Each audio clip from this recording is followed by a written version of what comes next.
La semaine du critique littéraire en La semaine du critique littéraire en ligne. Thème du jour, critique littéraire.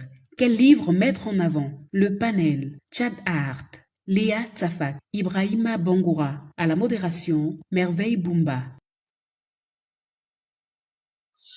Bien, bonjour tout le monde et bienvenue au cinquième jour de notre semaine du critique littéraire en ligne. Online, bien sûr, c'est notre Crilo. Et nous vous recevons aujourd'hui pour le nouveau thème critique littéraire, quel livre mettre en avant. Et pour cela, j'aurai autour de moi, en attendant bien sûr que notre modératrice du jour soit disponible. Donc, je vais jouer ce rôle et j'ai autour de moi Léa Tsafak, Shadat Ibrahima Bangoura. Alors, vous allez vous présenter brièvement le temps que les autres soient disponibles. Alors, Léa, comment allez-vous? Je vais bien, Ray, et vous-même? Ça va, merci, ça va. On fait comme on peut. Merci. Alors, qu'est-ce qu'on peut savoir sur Léa Tchafa? Ok. Alors, Léa est une éditrice en herbe. Je suis éditrice junior.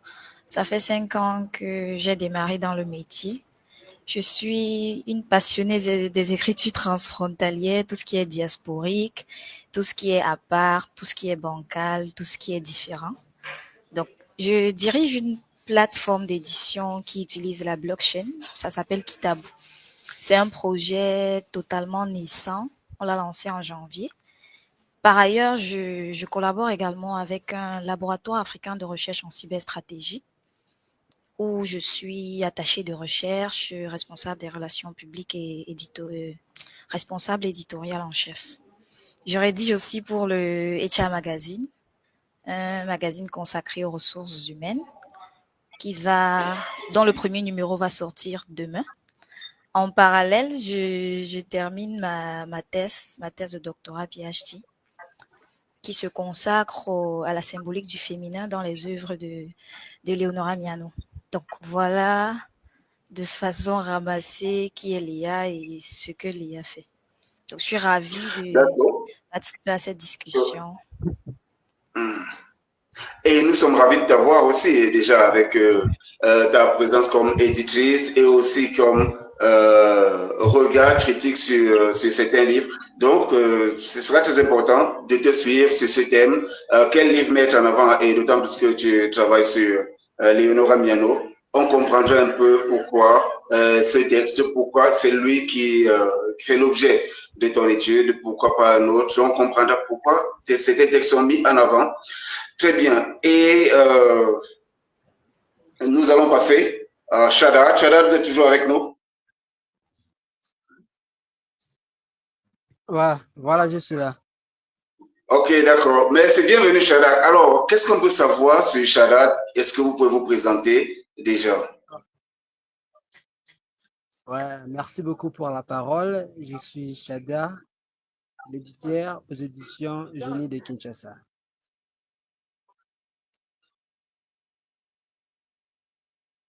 Donc voilà. Oui, d'accord. Votre actualité littéraire, par exemple? Vous dites? Oui, votre actualité littéraire, qu'est-ce que vous faites en ce moment? Je suis éditeur. Bien sûr. Voilà.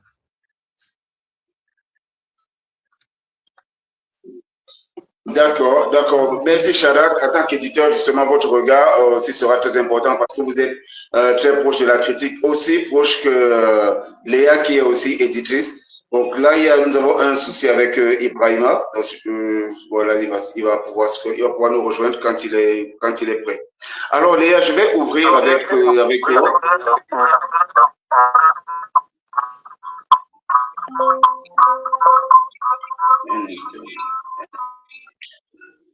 Bien, Léa, je vais ouvrir avec toi. Déjà, quand on parle de la critique littéraire, quel rapport toi tu as particulièrement, déjà en tant qu'éditrice, quel rapport tu as avec la critique littéraire?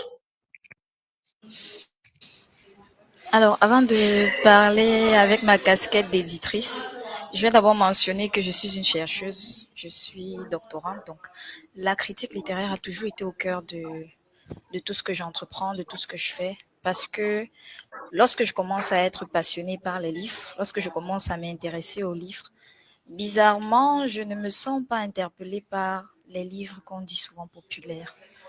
Je suis de ceux qui définissent la popularité des livres. Si vous entrez dans ma bibliothèque, vous trouverez des livres que vous ne trouverez pas forcément, que ce soit sur les plateaux télé ou alors dans les premiers étals, dans les librairies. Donc, la critique, pour moi, c'est la base de la lecture. Avant d'être passionné, avant d'aimer un livre, on le questionne. On le passe au crible, on le décrypte, on l'analyse et voilà, c'est de là que part mon avis généralement. D'accord, d'accord, ça c'est très bien. Déjà, bien sûr, si vous étudiez la critique au quotidien, si vous l'avez dans votre quotidien, il est aussi évident qu'en édition, ça doit faire partie du lot de ce que vous pratiquez. Et nous allons essayer de voir aussi maintenant comment sélectionne-t-on le livre c'est quelle maison d'édition déjà? Bon, actuellement, je suis chez le LARC, donc c'est une D'accord. maison d'édition scientifique. Hmm. Ah, ok, d'accord, très bien. Bien, nous allons revenir donc sur l'autre question un peu plus tard. D'accord. Là, Chada, vous êtes toujours avec nous? Ouais, je suis toujours avec vous, moi. D'accord, merci beaucoup, Chada, d'être là. Alors, vous déjà maintenant, vous, en tant qu'éditeur, quel est votre rapport, quelle relation entretenez-vous avec la critique littéraire? Déjà dans la critique littéraire comme autre branche de la littérature et maintenant critique littéraire comme observation aussi du livre. Quel rapport votre maison d'édition entretient-elle avec la critique littéraire et vous aussi, bien sûr, en tant qu'acteur du livre? Bon, en fait, selon moi, je peux dire, partant de la définition du mot critique littéraire, en grosso modo, je dirais que la critique littéraire est une analyse approfondie d'un texte ou d'une œuvre. Voilà en bref.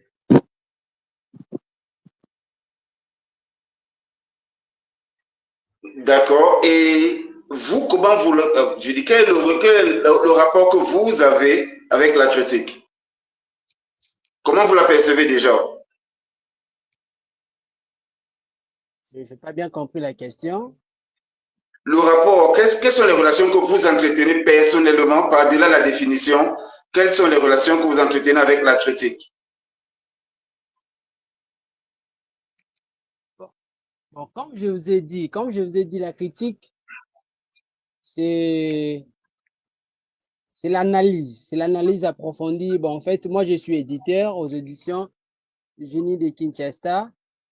La critique littéraire me permet de bien sélectionner des œuvres qui seront publiées dans notre maison d'édition. Et raison pour laquelle j'aime beaucoup la critique littéraire, raison pour laquelle je me consacre à cela pour mieux faire la sélection des textes, donc disons des ouvrages qui seront publiés chez nous.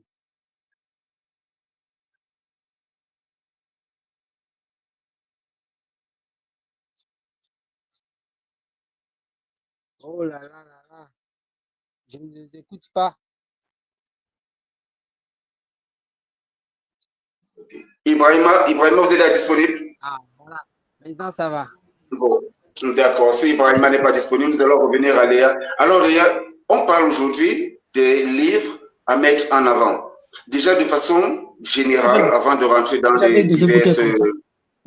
avant de mettre dans les diverses particularités, quels sont les livres qui déjà méritent d'être mis en avant quand on parle de la critique littéraire? Excusez-moi, Ray, il y a une voix en fond, j'ai du mal à vous entendre. Oui, j'ai dû couper le micro, c'était chez Chada, j'ai coupé son micro. Donc, ce que je demandais, c'est quels sont les livres à mettre en avant? Je dis, j'entends toujours la voix de mon côté. J'ai l'impression qu'une autre personne est connectée et veut intervenir. Ok, d'accord. Là, je crois que bon, il faut couper les micros. Bon, pour ceux qui ne seront pas sollicités, si vous gardez vos micros coupés, je crois que ce sera bien pour la suite. D'accord, je vais reprendre ma question donc pour toi, Léa. C'est quels sont les livres à mettre en avant du point de vue de la critique, quand on observe la critique déjà, et justement c'est ton sujet d'étude, quels sont les livres qui sont mis en avant en critique déjà, enfin, qui doivent ou qui méritent d'être mis en avant avant de Donc, est-ce parler qu'on des dit livres quel... eux-mêmes qui sont mis en avant? Oui. Ok. Tu as bien suivi la question?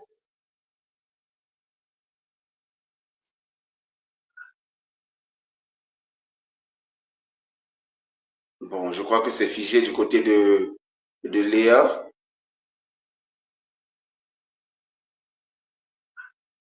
Léa, tu es avec nous?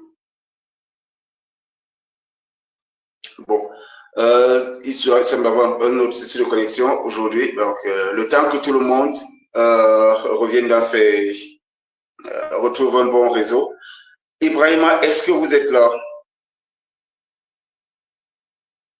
Non, toujours pas. Donc, ce que je vais faire,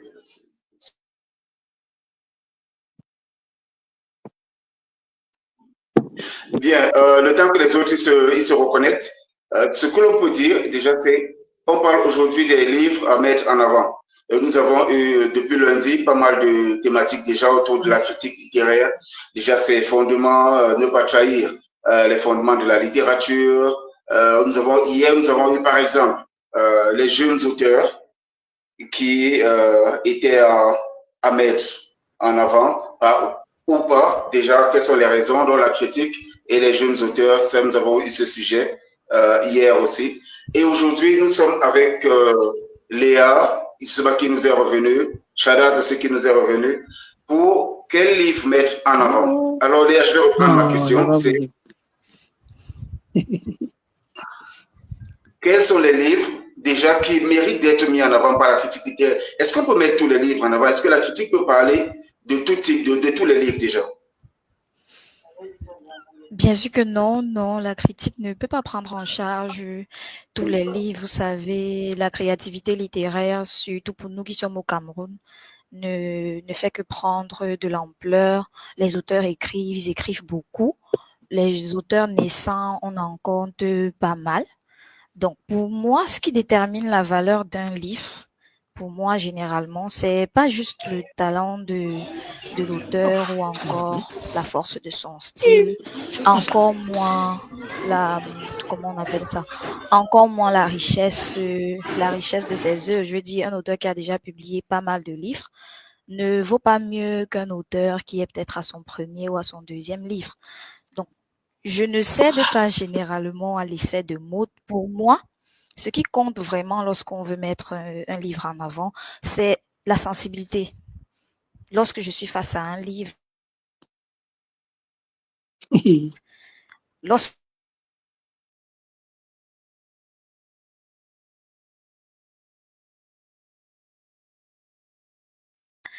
il y a ce petit éveil en moi qui suscite tout de suite l'attention.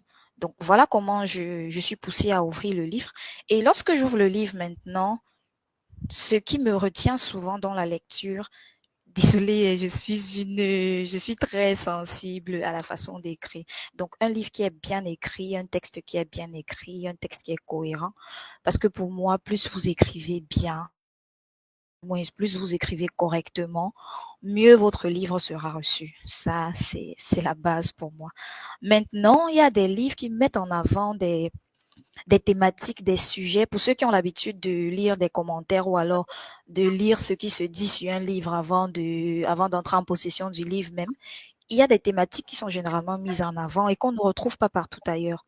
Donc, c'est d'où d'ailleurs mon intérêt pour les textes de Léonora Miano, parce que vous n'en trouverez pas deux. Il n'y a pas de Léonora Miano, il n'y a qu'elle qui écrit de cette façon, il n'y a qu'elle qui met ces problématiques-là en avant. Peut-être il y en a d'autres qui le font, mais ils ne le font pas de la même manière qu'elle. Donc pour moi, un auteur qui se distingue des autres, clairement. Un auteur qui se distingue des autres, qui a l'audace de parler de ceux dont les autres ont peur, en fait. Donc le critique a cette responsabilité-là d'essayer de mettre le lecteur en confiance. Qu'on ne se dise pas simplement que le critique littéraire, c'est celui qui fait la mode, c'est-à-dire si je dis ça comme ça, si j'aime les t-shirts noirs par exemple, je vais convaincre tout le monde, non, allez porter les t-shirts noirs et tout, non. L'objectif, c'est de mettre en avant un avis particulier. C'est pourquoi lorsque je lis un livre, je fais toujours l'effort de laisser un commentaire qui pourra aider les futurs lecteurs. Donc voilà pour moi, en gros, ce qui doit compter lorsqu'on est critique littéraire et qu'on est face à un livre. Ok, d'accord, ça c'est la particularité d'être très précis déjà dans ce discours. Et là, ça nous permet de poser justement les bases d'une sélection d'ouvrages et comment on les regarde, quel point de vue, quelle est l'approche. Déjà, bon, avant de continuer, j'aimerais demander à Merveille si elle est déjà disponible pour prendre la suite.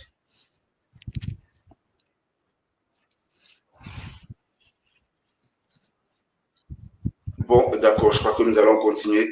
Donc, Merveille, si vous avez votre micro coupé, vous l'ouvrez et pour qu'on puisse vous entendre. Bon, si ce n'est pas le cas, je vais prendre la suite. Et, en tout cas, vous nous ferez signe quand vous êtes disponible. D'accord.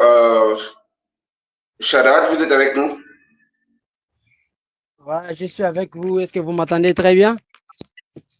Parfaitement, parfaitement, Shaddad. Alors, tout à l'heure, nous avons suivi Léa sur son regard, le regard qu'elle porte sur les ouvrages avant d'opérer une quelconque sélection. Alors, de votre côté à vous, Shaddad, est-ce que tous les livres, est-ce qu'on peut en parler? Est-ce qu'on peut parler de tous les livres sur le plan de la critique littéraire? Bon.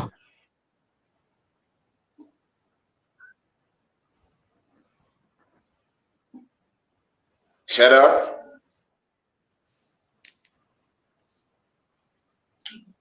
Bien, je crois que Shaddad aussi doit avoir un souci de connexion. Donc, Léa, je vais revenir vers toi justement avec ton travail, particulièrement sur Leonora Miano que tu as si bien cité. Donc, attends, Shaddad, est-ce que Shaddad est déjà disponible? Moi, je suis là. Moi, je vous reçois 5 sur 5. Oui, je vous ai posé une question, Shaddad, mais vous ne répondez pas. Je vous ai posé la même question qu'à Léa. Est-ce que tous les livres déjà méritent qu'on en parle? Et vous, comment vous procédez à une sélection de livres? Voilà. Comme je dis,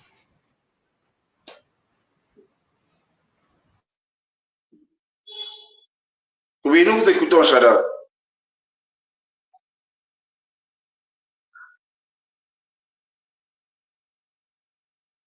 Nous vous avons perdu à nouveau, donc nous ne vous entendons plus.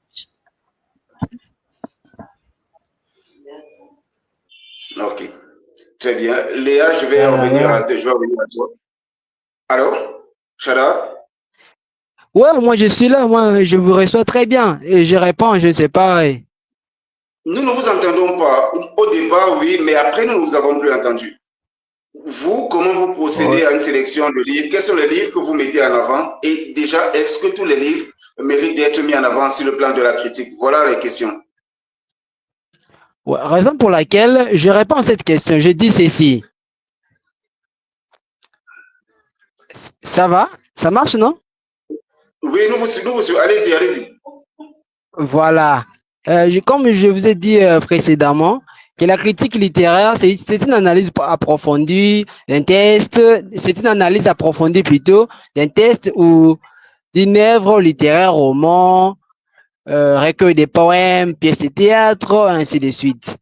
Ceci vise à évaluer la qualité, les styles et ainsi de suite.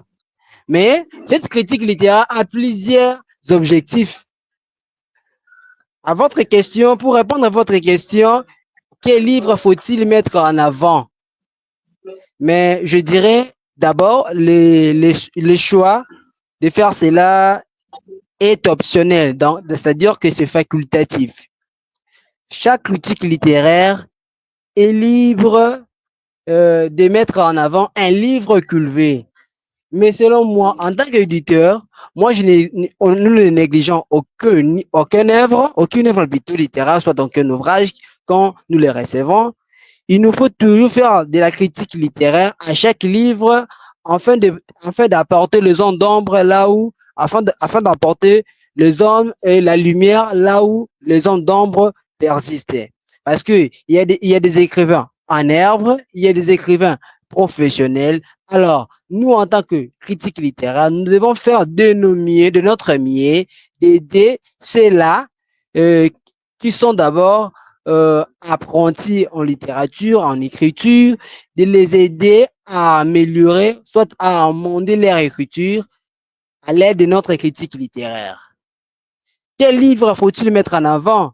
Je dirais presque tous les livres faut-il mettre en avant pour une critique littéraire afin d'aider n'importe qui, afin d'aider cet auteur, cet écrivain qui a écrit cette œuvre de s'améliorer.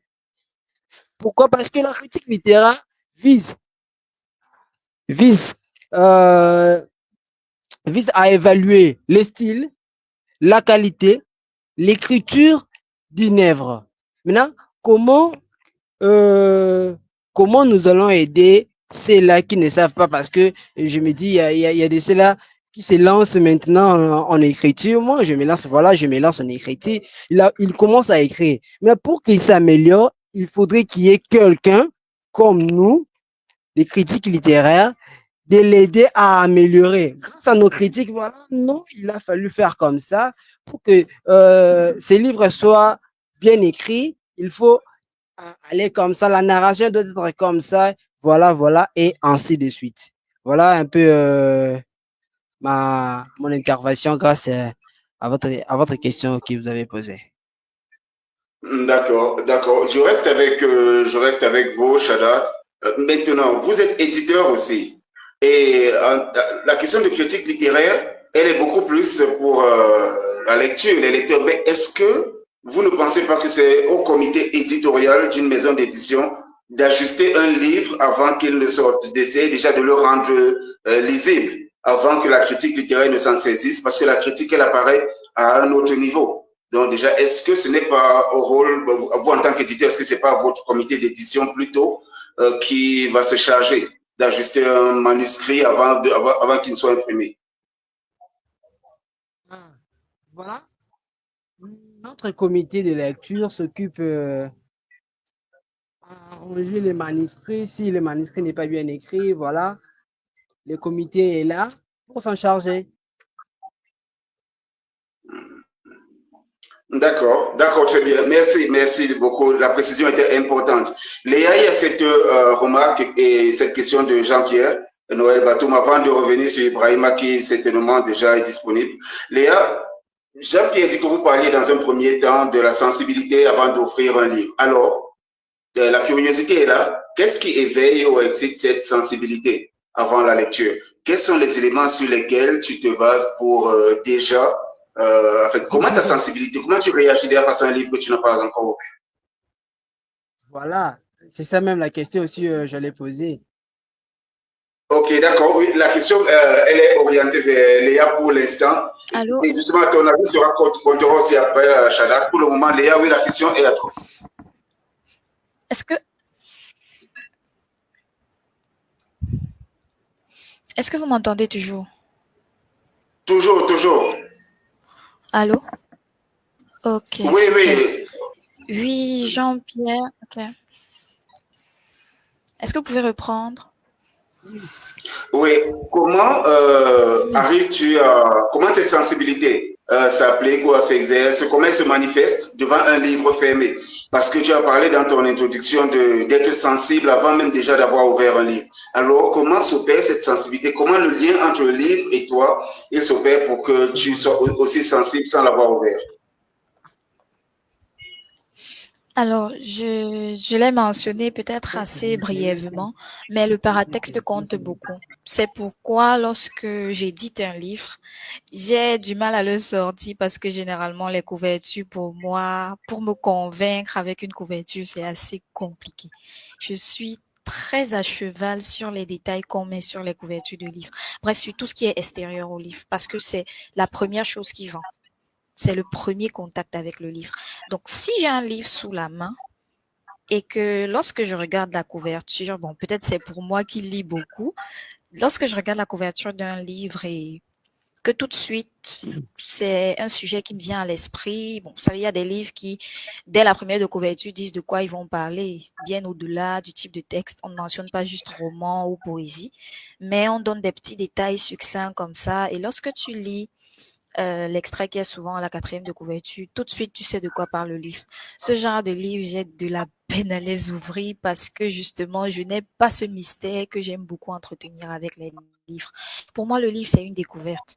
J'aime qu'à chaque page, je veux dire, avant même d'ouvrir, puisque c'est de ça qu'il est question, si je n'ai pas cet éveil-là, si je n'ai pas cette envie de découvrir le livre, alors je ne l'ouvrirai pas. Donc, la sensibilité se joue entièrement sur la couverture, entièrement sur le détail qui y est.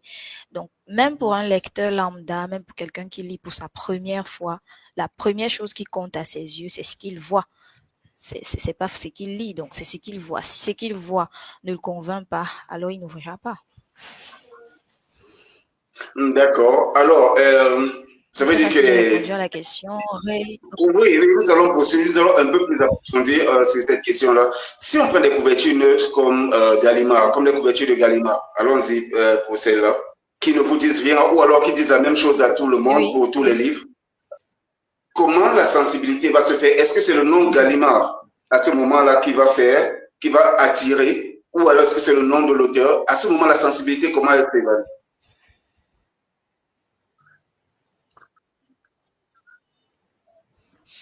J'ai l'impression que je suis figée. Est-ce que vous m'entendez toujours? Je préfère me rassurer. Toujours, toujours. Ok, super.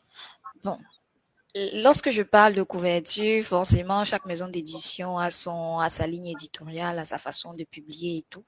Donc, lorsqu'on prend un livre comme ceux de Gallimard, c'est pas seulement Gallimard, même la majorité des éditeurs français actuellement font l'effort de mettre le moins d'informations possible sur la couverture du livre. Donc, dès la première page ou même peu importe ce que vous faites sur la couverture, vous n'aurez rien. Donc là, j'ai déjà mon mystère. Pour moi, j'ai déjà mon mystère, j'ai déjà la sensation, j'ai déjà la volonté de découverte, j'ai déjà cette envie de lire parce que justement, je n'ai rien. Je ne sais pas de quoi on parle, je ne sais pas ce qui est dit, je ne sais pas qui est mis en avant, rien du tout. Donc pour moi, une couverture neutre, ça me convient tout à fait.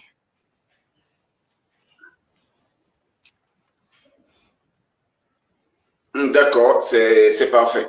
Oui, ça, on le retient aussi. Donc, autant la couverture peut avoir des images, autant elle peut être neutre. Donc, on revient au fait qu'il faut aller vers le livre. Le livre, il faut aller vers lui, il faut aller à la découverte du livre, peu importe l'état de sa couverture. Donc, qu'il y ait des images ou qu'il n'y en ait pas, il faudra les ouvrir, ces livres, pour en avoir le contenu.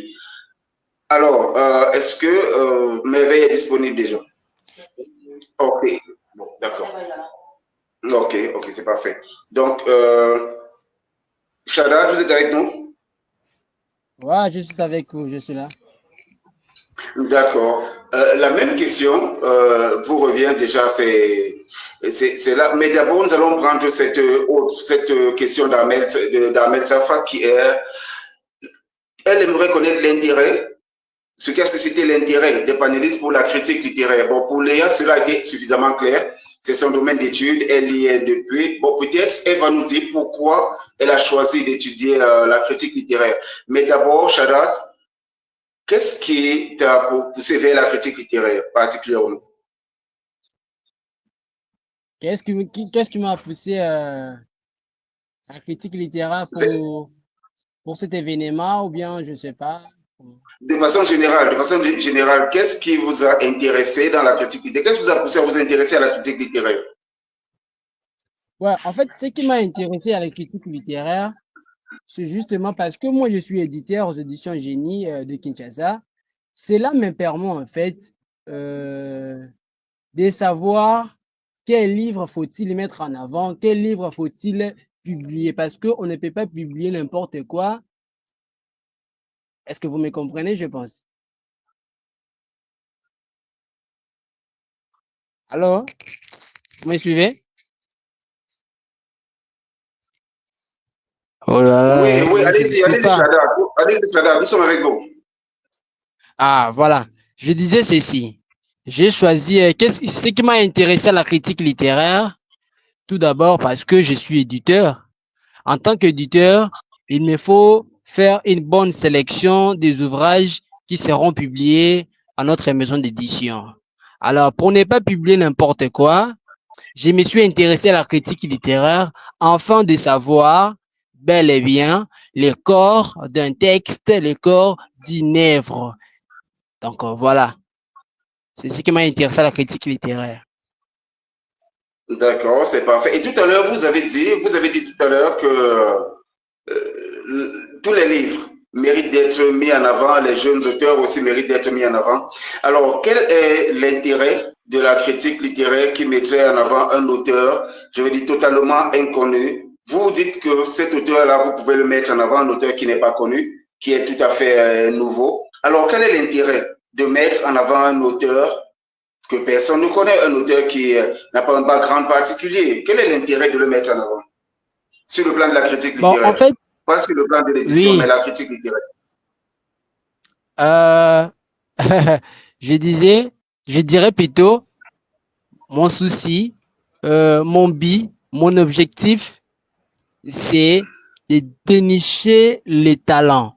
Les talents là que les gens ne connaissent pas. Alors, moi, je les cherche, je les déniche et puis je l'expose au public. D'accord. Oui, et ensuite, qu'est-ce qui vous rassure déjà sur quels sont les critères sur lesquels vous vous basez pour présenter ce talent au public? Un talent tout nouveau, aucun talent que le public ne connaît pas, parce que les grands auteurs, en général, le public les connaît déjà. Mais qu'est-ce qui vous pousse à mettre en avant un auteur que personne ne connaît? Quels sont les critères déjà qui vous poussent à le mettre en avant? Comment vous allez présenter son talent? Ouais, on va présenter son talent en faisant plutôt, en publiant son œuvre, non? C'est par cela que les gens, les publics, connaîtront, ah voilà, il y a un auteur qui s'appelle comme ça, il y a un écrivain qui s'appelle ceci, c'est là. Ah voilà.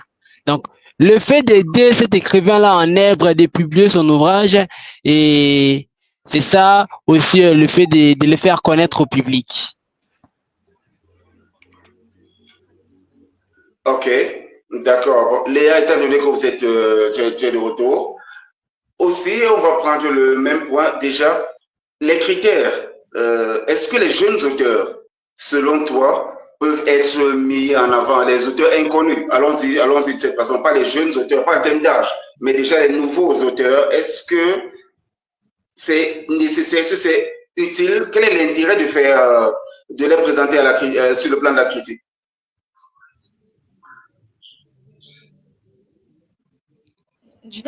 Allô, je n'ai pas suivi le début de la question, s'il vous plaît. Ok, bon, oui, pour faire brièvement, les jeunes auteurs, quel est l'intérêt de les présenter sur le plan de la critique?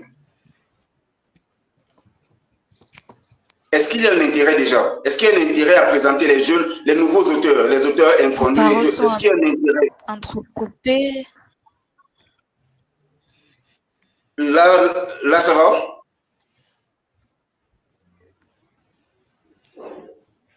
Est-ce que vous Shada, est-ce m'entendez que toi tu me suis? convenablement? Parce que moi, je vous entends très Oui. mal. Ah, je vous entends plutôt très bien. Ça, j'entends très bien. Est-ce que Shada nous entend?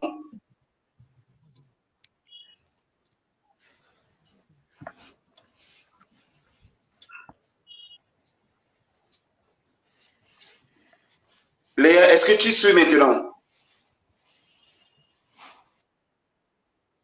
Oui, je te suivrai. Ok, c'est parfait.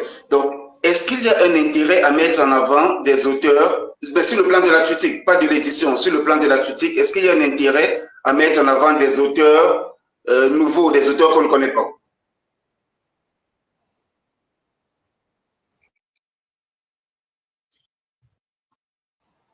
Oui, il y a tout intérêt. Pour moi, surtout, qui m'intéresse de voir, comme je vous ai dit, je suis une passionnée de tout ce qui est transfrontalier, de tout ce qui dérange, de tout ce qui casse. Et, et c'est la tendance ils écrivent un peu de tout, ils vont toucher à tout. Ce que les auteurs avant ne faisaient pas, ils le font aujourd'hui. Donc, il y a tout intérêt à les mettre en avant.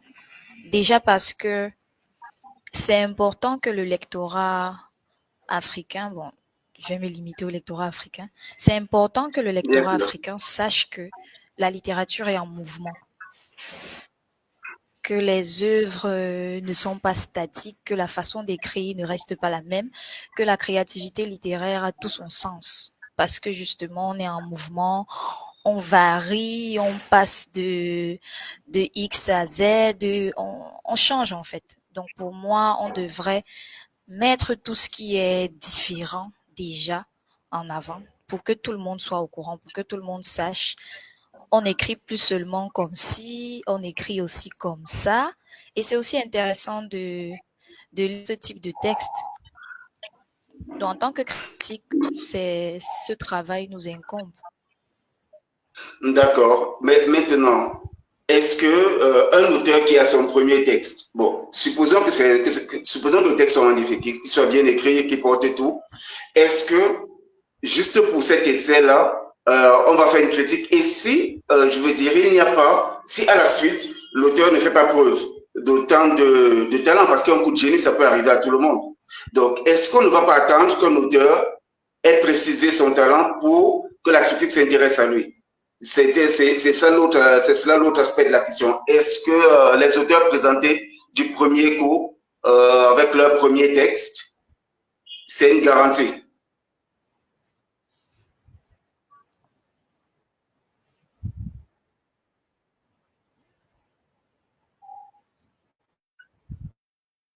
Léa, tu me suis? Je ne sais pas si j'ai bien suivi la question. Donc, forcément, être mis en avant parce que c'est son premier texte, c'est ça? Oui, et si après, bon, supposons qu'après, ce même auteur ne présente pas des textes, d'autres textes Je te de suis. Je même dis, je veux niveau. me rassurer, j'ai bien compris la question. Oui, oui, oui, je dis que la question ne se limite pas là. La question va par-delà cela. Si cet auteur ne confirme pas ce niveau Ok. d'écriture, pourtant il a reçu une critique qui a été très favorable pour une œuvre en particulier, n'est-ce pas la raison pour laquelle la critique préfère attendre qu'un auteur mûrisse avant de parler de lui?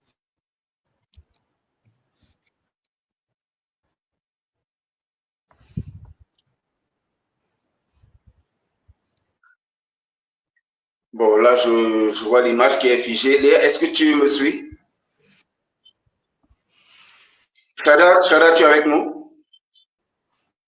Voilà, je suis avec vous. 5 sur 5.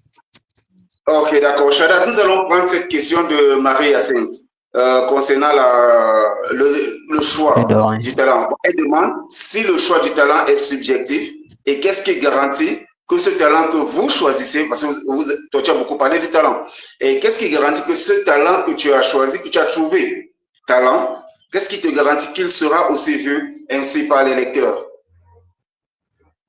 Ah, j'ai pas bien compris la question et répétez un peu. Ok, est-ce que le choix du talent est subjectif? Ça, c'est la première question. Est-ce que le choix du talent va rester totalement subjectif? Et qu'est-ce qui garantit que tel que toi tu as lu, c'est comme ça que le lectorat aussi trouvera? Est-ce que le lectorat va forcément trouver du talent là où toi tu en as trouvé? En fait, comme je l'ai toujours dit, l'appréciation d'un texte ou d'un ouvrage dépend d'un lecteur à un autre. La compréhension que j'ai par rapport à un livre, ce n'est pas la même compréhension que moi, ce n'est pas la même compréhension que l'autre aussi face à cet ouvrage. Donc, ça dépend d'une personne à une autre. Maintenant, Oui. pour répondre à la question, est-ce que le choix du talent est totalement subjectif? Qu'est-ce qui vous garantit qu'il sera qu'il sera vu comme vous? OK? Euh, Oui. le choix du talent est totalement subjectif. Parce que la même manière, moi, je trouve notre modérateur, j'oublie encore votre nom, c'est quoi? Votre nom, c'est quoi? Reine Débit. Ray Débit. Exactement. Voilà. Ce n'est pas la même manière dont je vois l'écriture de notre modérateur Ray Débit. Ce n'est pas la même manière aussi, Mhm. l'autre aussi, de comprendre. Non, non, non, non. Aimer, ou soit apprécier l'œuvre d'un écrivain ou d'un auteur, n'est pas d'une personne à une autre. Par exemple, moi, je dirais, j'aime lire qui? Albert Camus. Mais l'autre préférerait dire que non, moi, je n'aime pas lire Albert parce que lui, son écriture, c'est comme ça. Or que moi, je l'aime bien. Et voilà un peu, comme je dirais, les choix du talent est totalement subjectif. Donc, ça dépend d'une personne à une autre. Mhm. D'accord. Voilà un peu Donc, mon intervention. dès que vous avez un talent, s'il est suffisamment précis pour vous, c'est là vous allez en faire la critique, vous allez en parler. Ouais, ouais. Je dois en parler parce que il y a des talents qui sont peu connus, mais leur Oui, écriture reste toujours forte. Alors, d'où d'accord. il faut maintenant Mhm. euh, faire connaître au public ces écrivains-là, ces talents-là qui sont peu connus. Ok. Ok, d'accord. Merci beaucoup, Chara. On reviendra certainement sur la question des talents. Léa, tu es de nouveau disponible. Tu es de nouveau avec nous. Tu entends très bien? Oui, je vous entends, oui.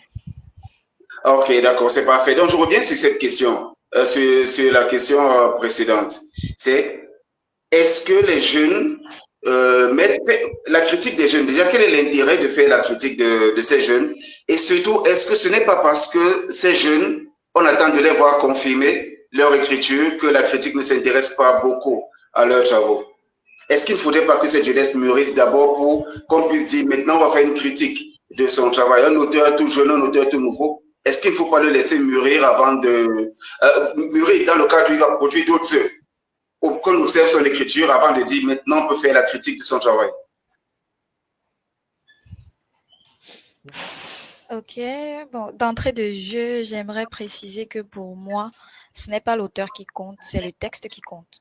Donc, c'est le texte qui fait parler Justement, de oui, l'auteur oui, et non par auteur. l'inverse. Oui, par auteur, on parle de textes. Quand je parle de mûrir, c'est de produire d'autres textes déjà. Donc là, l'auteur, c'est pas l'auteur, vous voyez, il compte pas en critique. C'est la lecture. Donc c'est le texte, oui. On est sur la même langue. Allez-y. D'accord. Donc, je disais, lorsqu'on a un texte en face de soi, lorsqu'un critique littéraire est placé face à un texte, c'est pas l'auteur que vous devez juger, c'est le texte. Donc que l'auteur soit son premier texte, que le texte soit le premier ou le 10e, ce qui devrait vraiment compter, c'est l'émotion que vous pensez que le texte peut susciter auprès du public. Je ne suis pas de ceux qui pensent que tous les textes sont destinés à tout public. Je veux dire, on n'écrit pas pour tout le monde. Un auteur qui me dit ça, je le renvoie tout de suite. C'est impossible d'écrire pour tout le monde, c'est impossible d'écrire pour satisfaire tout le monde. Donc, l'auteur en soi devrait un tout petit peu, un tout petit peu être focalisé sur un public en particulier. Donc, lorsque tu me parles de ta cible, lorsque tu me parles de ton public, j'étudie cette cible et je me dis, qu'est-ce que ton public a envie d'entendre? Qu'est-ce que ton public a envie de lire? Et si tu me sers ça, tout de suite, bah, ton livre doit être mis en avant, c'est obligé. Parce que si tu connais le besoin de ceux pour qui tu écris, si tu connais pourquoi tu écris en fait, et que tu le fais très bien, que ce soit ton premier ou même une ébauche, parce qu'il y a des livres qu'on accepte souvent d'éditer, il y a des livres comme ça que j'ai accepté d'éditer. Pourtant, l'auteur n'était même pas au bout de sa pensée, c'est-à-dire je rejoins le projet, je t'accompagne dans l'écriture, simplement parce que j'ai eu cette sensation-là. J'ai su qu'en fait, tu n'écrivais pas pour rien, tu n'écrivais pas pour tous, en fait. Donc voilà pour moi ce qui compte et que tu sois un auteur déjà plébiscité par la critique ou pas, pour moi, voilà ce qui devrait compter. Oh, ok, d'accord. Sur le plan éditorial, oui, ça passe très très bien, bien sûr, sur le plan éditorial. Quand on a un manuscrit qu'on reçoit, c'est un jeune auteur, il est tout nouveau. Oui, là, ça passe. Maintenant, le livre, il paraît. Et la critique, parce que la critique ne peut pas s'arrêter sur tous les livres, c'est déjà cela, la critique ne peut pas s'arrêter sur tous les livres. Et on a tendance à avoir une critique qui est plus intéressée par les auteurs qui ont déjà un nom, par les auteurs qui ont déjà eu des distinctions et autre chose, et très peu par des auteurs qui sont à leur premier texte et que personne ne connaît, qui ne sont vus nulle part. Donc, c'est sur ce plan-là que je me situe. Est-ce qu'il y a un réel intérêt à parler, à faire la critique? On est maintenant dans la critique littéraire. Est-ce qu'il y a un réel intérêt à parler d'un livre de façon critique qui, je veux dire, est tout nouveau et qui n'a même pas déjà, qui n'a pas encore son public, dont personne, dont on ne parle pas et tout le reste. Donc on était au point de ces nouveaux auteurs aussi. Est-ce qu'ils méritent aussi autant d'être mis en avant par la critique, pas par l'éditeur, par la critique, que ceux qui sont déjà reconnus? Votre intervention était entrecoupée. Je ne sais pas si vous pouvez reprendre entièrement la question. Ok, d'accord. Je parlais de ces jeunes auteurs, des auteurs sur le plan de la critique. Parce que sur le plan éditorial, oui, on prend les manuscrits, quand ils sont bons, on va les mettre en avant, on va les éditer, on va les publier. Maintenant, sur le plan de la critique, est-ce que tous les livres, est-ce qu'il y a un intérêt à mettre en avant des livres qui n'ont pas déjà un public, qui n'ont pas déjà un nom, qui ne sont pas déjà connus? Est-ce qu'il y a un intérêt de la critique à se pencher sur ces livres-là? Quand on voit ce que la critique fait aujourd'hui, elle est beaucoup plus sur les auteurs reconnus, sur les auteurs distingués, sur les textes de cette nature-là. Est-ce que les textes qui ne sont pas connus aussi méritent le regard de la critique littéraire? Bon, là, ça porte, du moins, ça impacte, ça implique directement le critique littéraire dans sa personne. Je veux dire, maintenant, il faut questionner le critique lui-même, c'est-à-dire pourquoi est-ce que vous faites de la critique littéraire? Donc, si c'est un, excusez-moi du terme, mais si c'est un commerçant, si c'est un critique littéraire commerçant, bah, bien sûr qu'il va sauter sur les livres qui ont déjà du succès, parce qu'il va pas parler de ce qui ne va pas lui rapporter de l'argent. Maintenant, si vous êtes un critique littéraire passionné, si vous êtes quelqu'un qui s'intéresse au texte, qui s'intéresse à la créativité littéraire, qu'importe. D'ailleurs, lorsqu'on joue, même, il y a des pions qui marchent, il y a des pions qui ne marchent pas. Du moment où vous affirmez votre position, vous dites ce livre, je le soutiens, parce que si, parce que ça, parce que le critique, c'est le scientifique. Le critique ne dit pas, j'aime cette chaise et puis ça arrête là. Non, le critique va au-delà. Le critique explique, le critique commente, il analyse. Donc, lorsque vous posez cette logique de pensée, quitte à ce qu'on vous rejoigne ou qu'on ne vous rejoigne pas, pour moi, ce n'est pas le sujet. Et déjà, un livre n'est pas toujours mis en avant au moment où le critique fait son commentaire. Je ne sais pas si vous voyez où je veux en venir. Donc, il y a des livres qui connaissent un succès beaucoup plus proche, du moins beaucoup plus lointain que au moment de la critique. Donc, il y a des livres qui ne connaissent aucun succès quand ils sortent. Mais après quelques années, on se rend compte, mais il y a un sujet sur lequel un auteur veut écrire, on se dit non, mais il y a tel autre auteur qui avait déjà écrit sur ça depuis. On s'en va fouiller et on se rend compte, on se dit non, mais celui-ci avait été bien avant. Et puis voilà, c'est comme ça que tout le monde découvre ce livre-là. Tout comme il y a également des livres qui ont été énormément salués par la critique, mais que vous ne retrouverez pas dans les bibliothèques des lecteurs pour autant. Oui, bien sûr. Voilà, donc je me dis que ce qui doit véritablement compter, c'est la position du critique. Ce n'est pas toujours si le livre va être vendu ou pas, c'est bien sûr d'affirmer sa position. Parce que lorsque vous êtes un critique, ça signifie que vous avez une prise de position, ça signifie que vous avez une logique de pensée. Un critique se reconnaît parce que lorsqu'on voit un type de texte, on pense tout de suite à lui. Lorsqu'on voit un texte qui est fracassé, un texte qui dérange, un texte qui fait un peu tout et n'importe quoi, la majorité de mes collègues vont m'appeler Léa, ça c'est pour toi. Donc, lorsque vous parvenez à vous affirmer comme cela, je pense que ce type de question ne devrait même plus avoir lieu en fait. D'accord. Je vais poser avec toi, je vais poser une question que ceux qui ont suivi ton introduction sont certainement en train de se poser aussi. Avec le discours que tu viens d'avoir, pourquoi avoir choisi Leonora Miano comme sujet et peut-être pas, j'ai envie de dire, Diane Anichon, qui écrit aussi et qui a aussi un certain regard sur les femmes. Pourquoi Leonora Miano, qui elle a déjà du succès et tout le reste? Pourquoi elle? Pourquoi un choix de cette nature? Pas Leonora Miano en particulier, mais ce qu'elle représente. Pourquoi un choix de cette nature et non un choix qui est tout à fait inconnu? Bon, heureusement que Leonora Miano ne m'écoute pas. Mais je suis énormément passionnée par ces textes parce que lorsque je lis Leonora Miano, j'ai en fait l'impression de lire une littérature brisée. Et une littérature brisée, Mhm. pour moi, sied parfaitement avec Oula. l'environnement dans lequel je suis plongée. C'est une littérature brisée, c'est une littérature qui dérange, c'est une littérature qui casse les côtes et elle ne manque pas de s'affirmer à chaque fois. Donc, j'ai ce style d'auteur qui se détache généralement de ce qu'ils écrivent. Bah, Léonora Miano va affirmer sur un plateau télé, non, j'écris pas pour vous, moi, j'écris pour m'évader, j'écris parce que je vais oublier telle chose, j'ai vécu ceci dans mon enfance et puis voilà comment j'essaye de transposer ça dans mes textes. Donc, lorsqu'elle écrit, l'important pour elle, c'est pas si elle va vendre 1000 livres ou si elle va en vendre juste deux.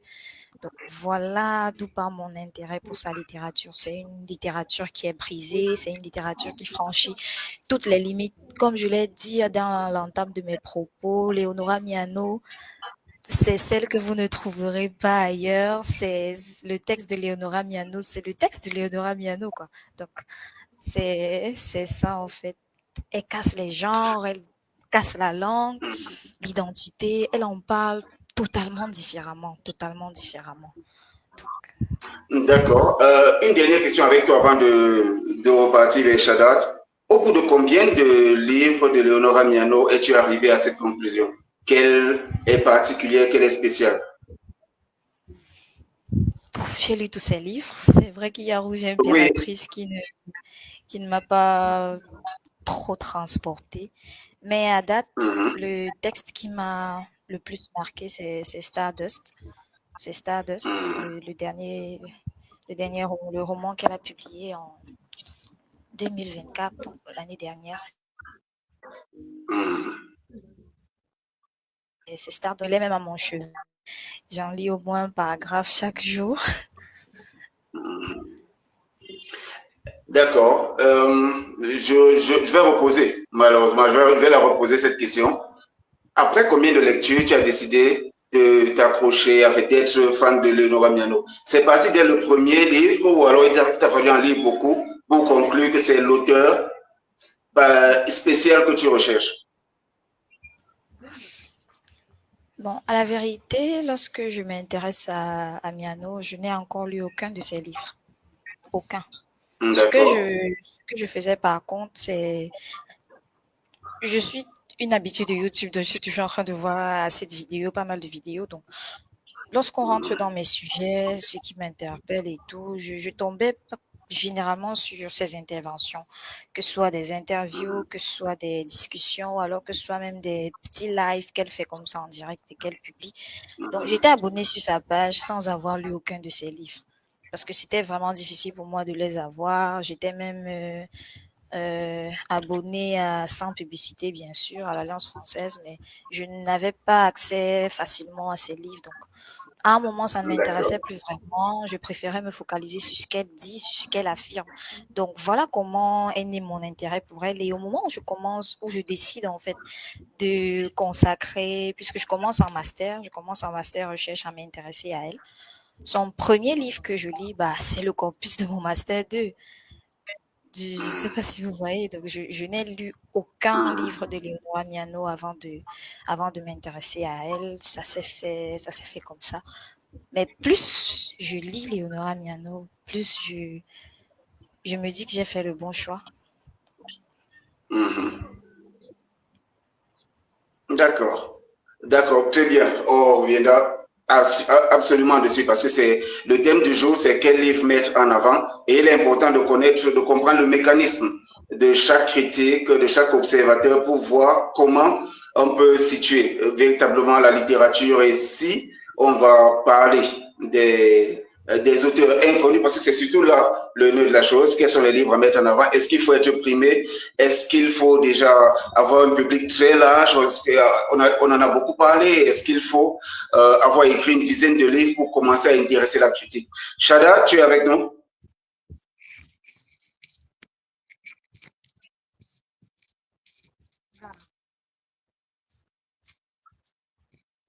Shada, tu es toujours là? Oui, allô? Ouais, je suis là. Ok, super, c'est toujours très bien d'entendre ton retour et voilà. Alors, maintenant, en tant qu'observateur, Si on te demande de noter la critique littéraire sur le plan africain en fonction de ses choix aujourd'hui, quelle note tu donnerais et surtout pourquoi tu donnerais cette note-là? Est-ce que cette note... Bon, déjà, je te laisse noter. Si tu dois noter, allons de 0 à 10. Oui, si tu dois noter Ouais. de 0 à 10, quelle note tu pourrais donner à l'état de critique littéraire en Afrique aujourd'hui? Répétez la question, s'il vous plaît. Vous sortez entrecoupé. Ok, d'accord. Si tu dois noter de 0 à 10, qu'est-ce que tu donnerais à la critique littéraire en Afrique aujourd'hui?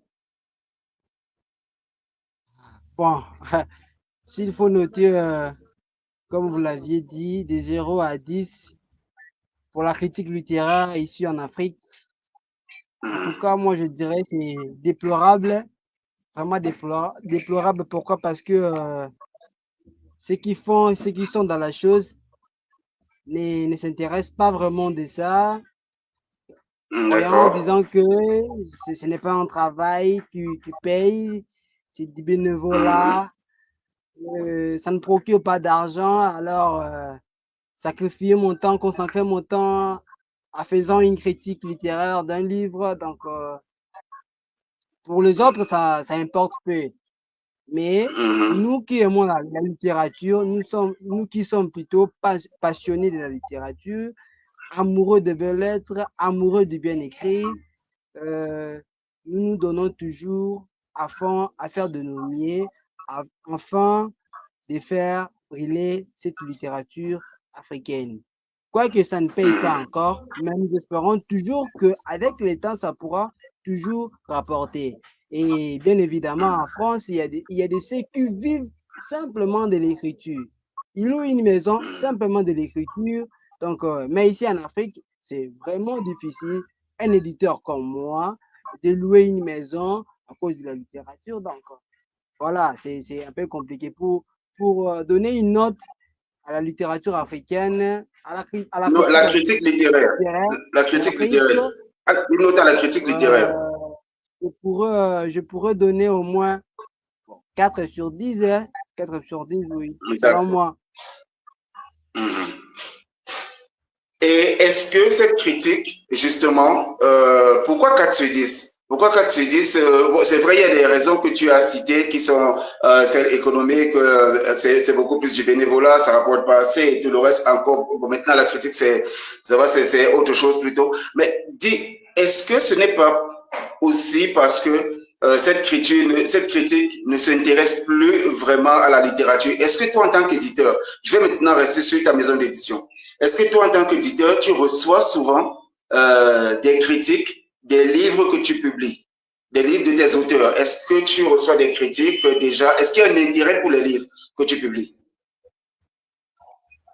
Ouais, comme je vous ai dit tantôt, c'est vraiment difficile de recevoir des critiques littéraires euh, de la part des autres. Donc, je ne sais pas. Mhm. Est-ce que les titres, soit les livres, ne les intéressent pas ou comment? Je ne sais pas. Mais si vraiment euh, aller vraiment dans la chose, critique littéraire, quoique les livres ne vous intéressent pas ou comment, moi, si j'étais un critique littéraire, j'allais toujours apporter ma critique littéraire, afin d'apporter D'accord. les ondes d'ombre, afin d'apporter la lumière là où les ondes d'ombre persistent. Parce que grâce à ma critique littéraire, l'écrivain ou l'auteur va s'améliorer avec le temps. Parce que nul n'est parfait jusque-là. D'accord, d'accord, merci. Merci beaucoup, Shadat. C'est une précision qui est très importante. Et Léa, je vais te poser la même question. Est-ce que les livres qui paraissent chez toi reçoivent de la critique ou aussi, pour une autre question, est-ce que tu reçois la visite des critiques littéraires? Est-ce qu'ils viennent? Est-ce qu'ils t'approchent? Est-ce qu'ils te demandent s'il y a de nouvelles pépites, s'il y a de bonnes choses, s'il y a de bonnes pioches? Est-ce que la critique vient s'intéresser directement à l'édition? Bon, pour la maison d'édition où j'exerce actuellement, pas beaucoup, parce que comme je vous ai dit, c'est une maison d'édition naissante et on s'intéresse à une écriture en particulier. C'est une maison d'édition scientifique, donc focalisée D'accord. cyberstratégie, tout ce qui est cyberespace, donc très peu, Oui, mais des experts, oui, je veux dire des experts du domaine, puisque oui, bien sûr. on écrit sur un sujet, je veux dire un sujet réel, donc les données Mhm. changent à tout moment, les statistiques sont là. Donc pour les Ouais. experts, oui, on en a pas mal qui réagissent. Pour moi, ils peuvent faire fi de critiques à ce moment-là. Mhm. D'accord. Et bien sûr, et naturellement, dans ce domaine-là, le regard des experts est très important parce qu'en fait, ce sont eux qui jouent ce rôle de critique. Et naturellement, quand il y a des Tout choses à qui fait. ne vont pas, qui ne catchent pas, ils vont le relever. Bien sûr, les experts dans des domaines sont aisément des critiques aussi de ce domaine parce qu'ils en ont l'expérience par la pratique, un peu plus que par les théories, les notions et tout autre. Donc, il y a cette remarque, bon, ça vient un peu, on en a déjà parlé de Marie-Hyacinthe, qui dit que pour elle, il faut au minimum qu'un texte réponde aux attentes littéraires. Déjà, respect des codes, portée de l'écriture, comment il se situe par rapport à son temps, pour qu'un auteur retienne l'attention. Alors, la critique n'est pas uniquement subjective. Bien sûr, ça c'est là nous en avons aussi beaucoup parlé. Alors, si on va suivre cet aspect, maintenant, allons dans le talent, puisque tous les livres, on peut en parler, pas qu'ils méritent, mais on peut en parler, évidemment. Il n'y a pas autant de critiques que de livres publiés. Mais si on revient au talent, toi particulièrement, en dehors justement de cette chose qui va t'émoustiller, qui va casser les codes, comment se présente une écriture euh, qui peut intéresser? Comment se présente une écriture, Léa, qui peut intéresser?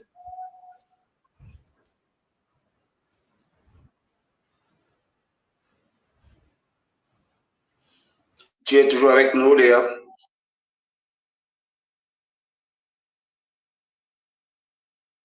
Shada, tu es là?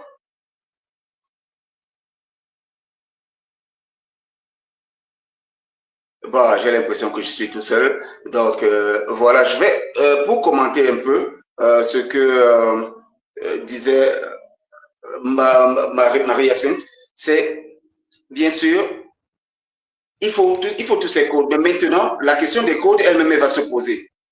Quels sont les codes de l'écriture? Qu'est-ce qu'il faut respecter? Qu'est-ce qu'il ne faut pas respecter? Bon, très souvent, ce que nous disons aux auteurs, parce que nous tenons beaucoup d'ateliers dans ce sens-là aussi, ce que nous disons aux auteurs, c'est que c'est vrai, il y a des choses qu'on peut regarder et se dire, voici comment on écrit un roman. Il y a des structures, il y a des choses qui vont dans ce sens. Mais les vraies lois de l'écriture, les vraies lois de la littérature sont dictées par l'auteur. C'est l'auteur lui-même qui pose ses propres. Et le relecteur, avant d'arriver chez le critique, le relecteur, lui, va s'assurer que l'auteur est en train de respecter les lois qu'il a lui-même instaurées. Donc, il y a ce type de choses. Oui, quand on parle de code, ce n'est pas quelque chose de global parce que la créativité est devenue folle. Donc, il va falloir se diversifier et même les lecteurs doivent accroître leur niveau. Les critiques aussi doivent accroître leur niveau, doivent s'améliorer afin de pouvoir s'adapter à ce qui se passe aujourd'hui. Mais les codes, il n'y a pas de code traditionnel. Bien sûr, il y a le respect de la langue. Une langue, si on dit je savais, c'est pas T à la fin. Ben, il y a des choses, même si les histoires sont très bonnes, qui cassent complètement l'envie de lire et tout autre. Mais après, c'est pourquoi les relecteurs, ils sont là. Ils sont là pour s'assurer que le lecteur ne va pas recevoir quelque chose qui va le décourager, qui va l'éloigner de la littérature. Donc voilà. Léa, tu es de retour, tu nous suis déjà, on peut continuer. Oui, c'est bon, Ray, je suis là. Ok, d'accord. Très bien. Ce que je disais, c'est on parlait du talent. Maintenant, selon toi, comment se présente une écriture qui va intéresser? Parce qu'on a parlé de beaucoup de choses. On a parlé du talent, des écritures qui cassent les codes, qui brisent les tabous et tout le reste. Oui, mais ça, on est beaucoup plus dans les thématiques. Mais il faut intéresser, il faut que ce soit lisible.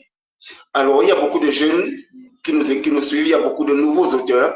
Selon toi, comment peut se présenter une écriture déjà qui peut intéresser? Là, on va déjà dans l'accompagnement littéraire pour vous qui connaissez un peu les Tout à profils fait, oui, bien sûr. en littérature. Donc,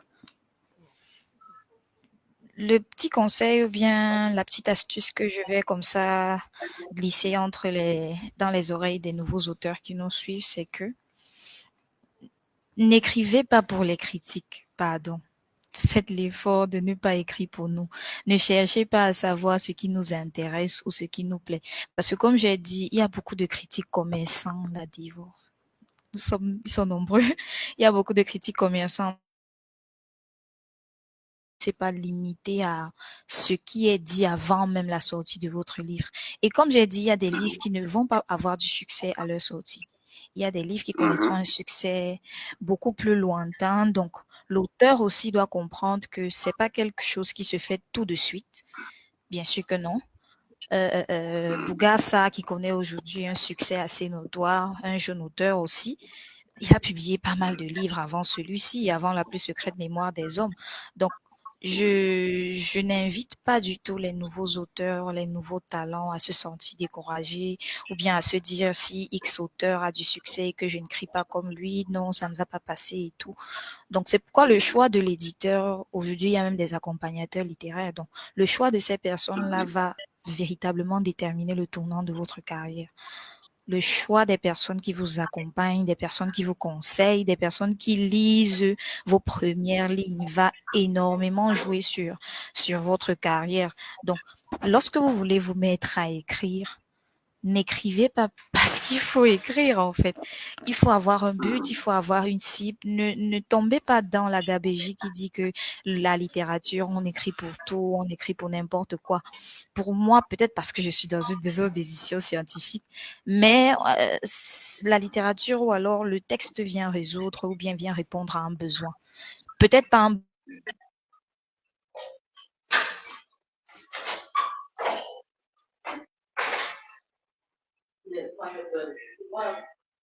Oui, Léa, tu es toujours avec nous?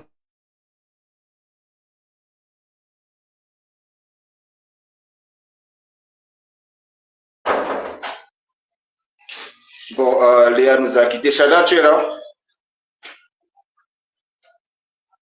Ouais, je suis là. D'accord, ok, c'est parfait. Est-ce que Ibrahim est toujours là? Je vais. Ok. Oui, oui, je Allô? vous reçois, ça c'est parfait. Ibrahima, est-ce qu'on peut avancer maintenant? Oui, oui, là, je suis là il y a longtemps. J'ai attendu toutes les interventions, je suivais, Ah, mais ah, bon, tu n'avais pas donné la oh, parole. vraiment, vraiment désolé. J'attendais toujours. Ah, vraiment désolé parce que là, je veux pas. Ok, très bien. Ibrahima, voici une question de Merveille Bumba. Devait être notre modératrice du jour, mais quelques soucis de connexion l'ont tenue en retrait. Donc, elle a cette question pour toi, Ibrahima. En tant qu'éditeur, comment gérez-vous cette tension entre coup de cœur et potentiel commercial? OK, merci beaucoup. Merci pour la question.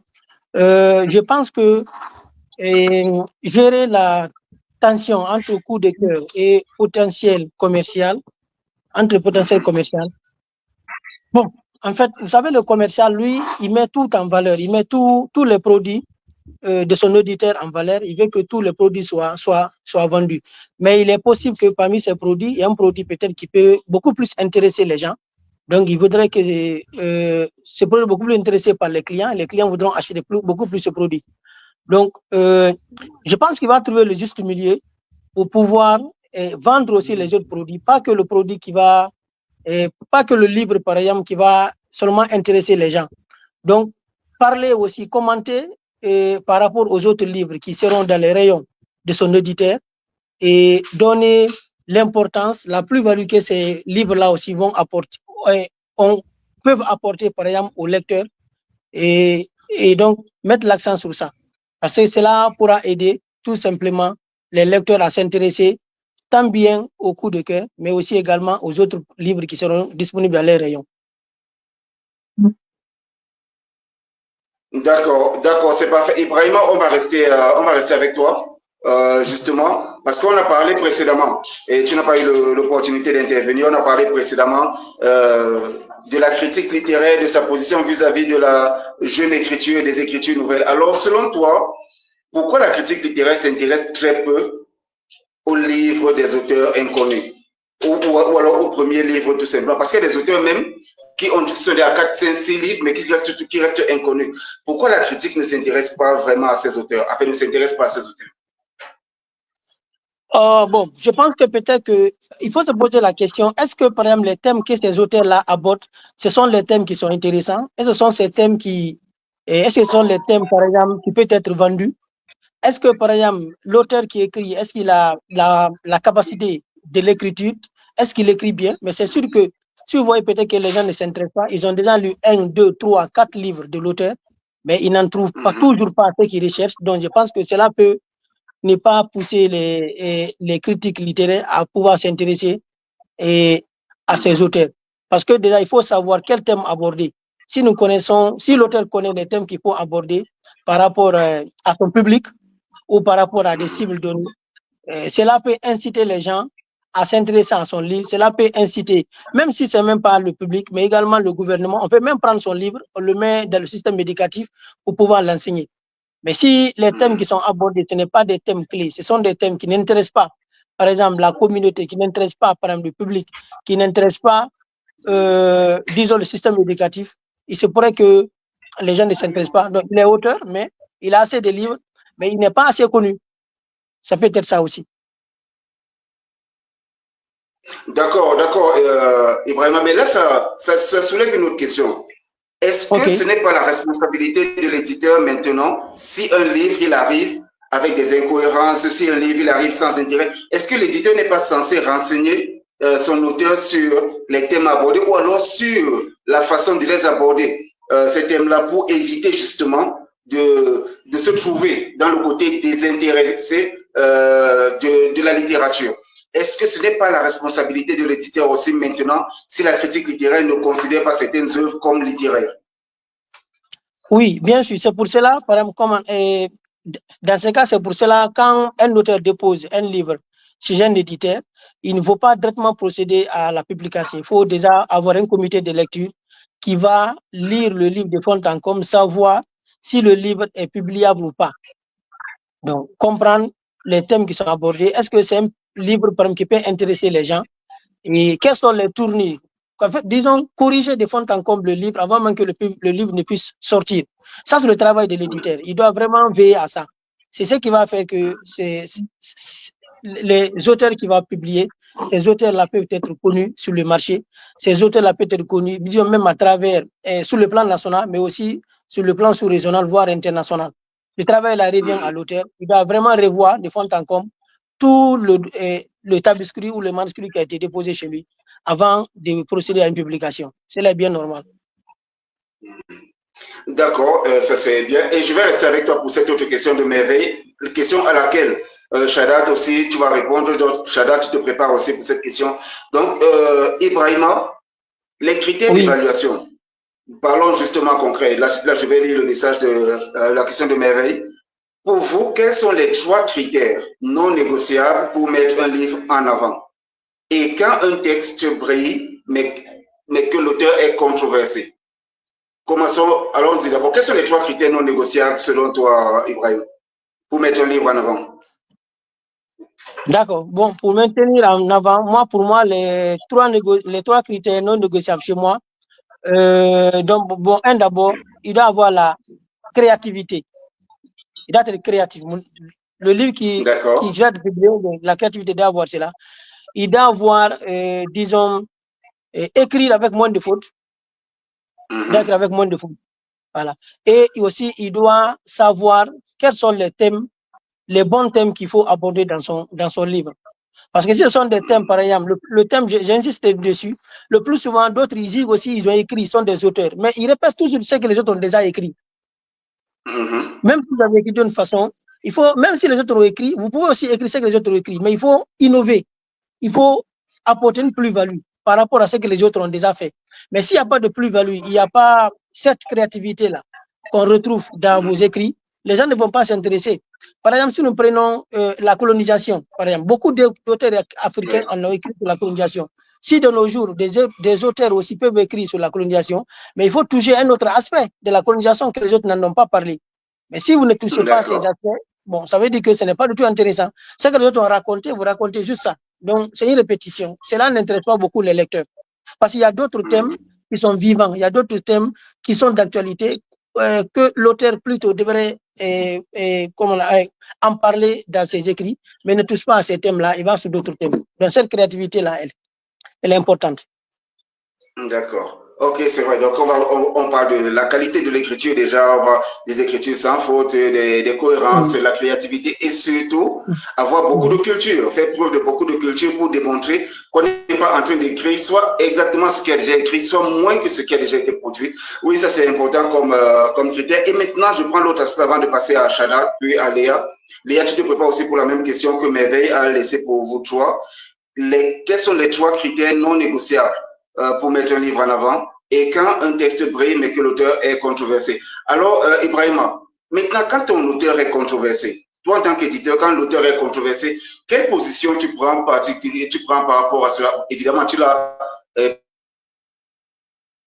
publié, mais est-ce que parfois tu n'es pas rattrapé par l'importance de ce qui se fait, de ce qui se dit autour d'un auteur et surtout dans le sens de la controverse? Est-ce que c'est un auteur que tu essaies encore de mettre en avant ou tout simplement de soustraire de ta ligne de communication? Voilà, donc c'est bien. Je pense que ça, c'est une très bonne question. Quelquefois, les éditeurs sont confrontés à ce type de problème.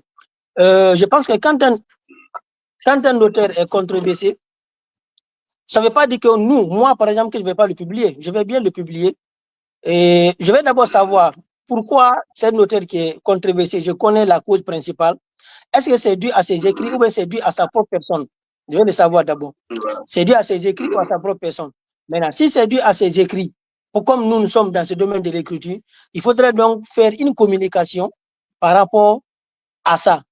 D'abord, faire une bonne communication sur l'auteur, faire une communication sur ses différents écrits, avant même que nous procédons à la publication de son œuvre.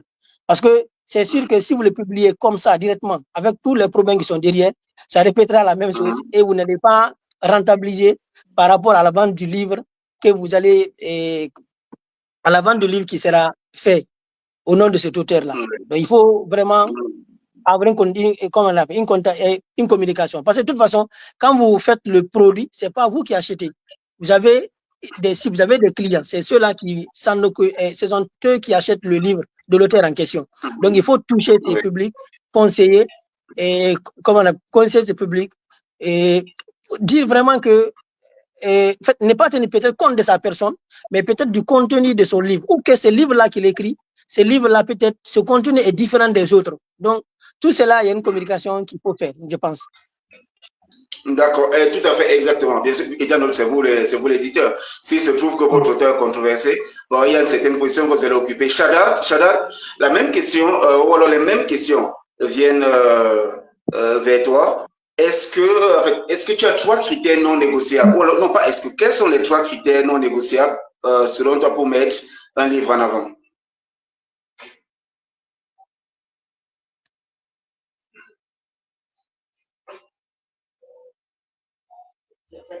Ok, Shada, Léa, je viens directement vers toi. Nous allons prendre Shada plus tard. La même question, Léa, quels sont les trois critères non négociables que toi tu prendrais pour mettre un livre en avant?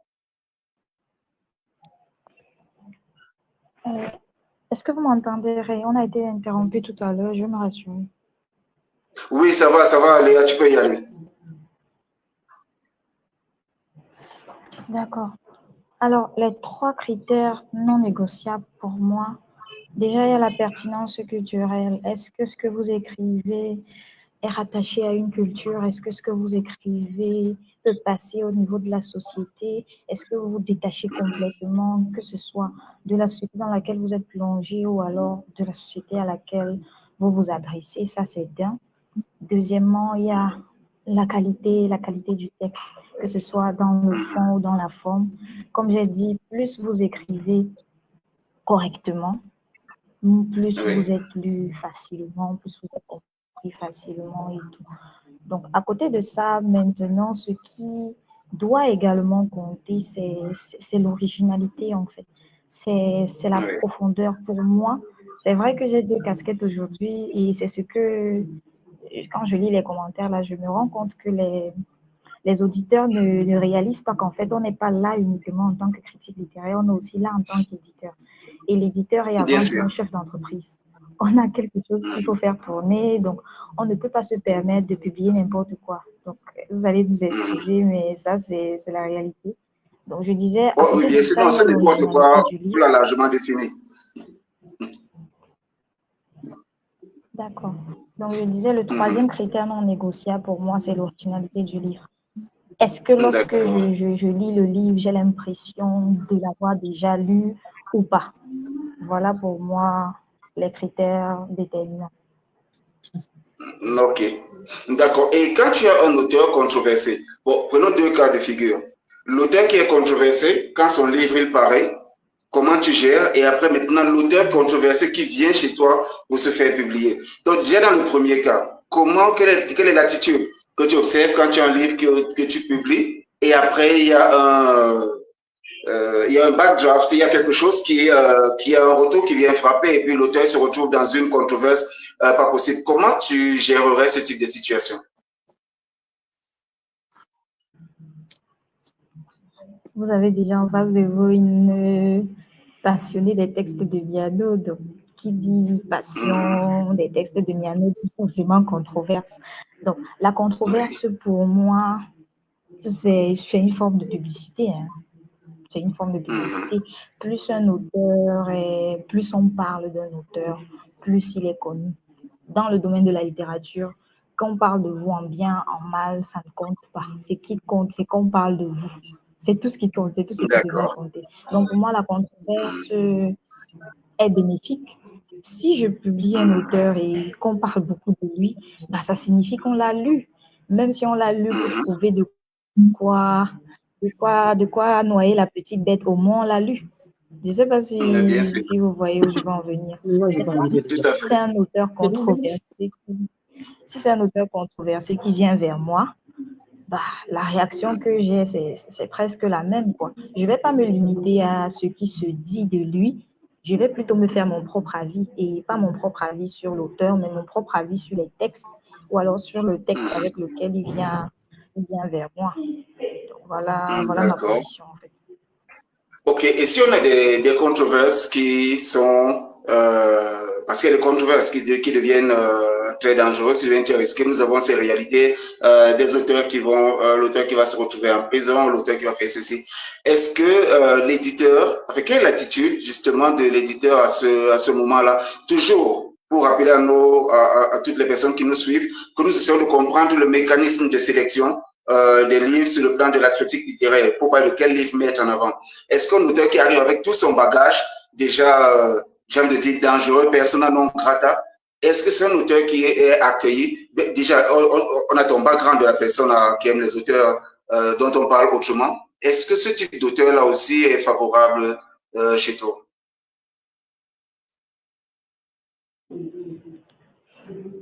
Déjà, ce que ces auteurs et même les lecteurs oublient souvent, c'est que promouvoir une œuvre ou bien décider d'associer son nom à un texte, c'est déjà un risque. C'est un choix qui, d'ailleurs, pour moi, est souvent même un choix politique. C'est une idéologie que tu acceptes de défendre. C'est comme si quelqu'un a ouvert son parti politique et puis toi, tu es venu l'intégrer. Donc, c'est un grand danger, c'est un grand risque. Donc, c'est pas quelque chose à prendre à la légère.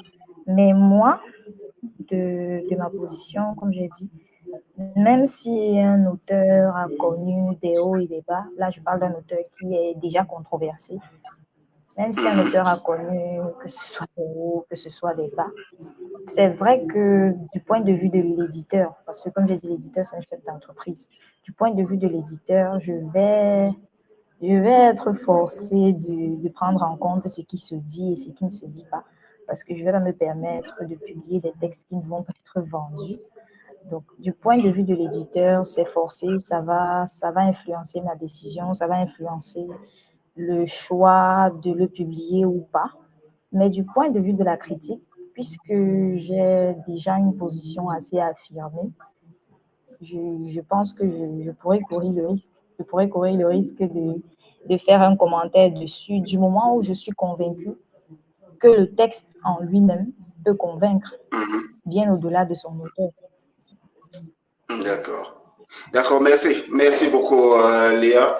Shaddad, cette question-là introduit la nouvelle question de Merveille. Faut-il, en passant, sacraliser les classiques au détriment des nouvelles voix? Parce que déjà, les classiques, c'est un statut établi.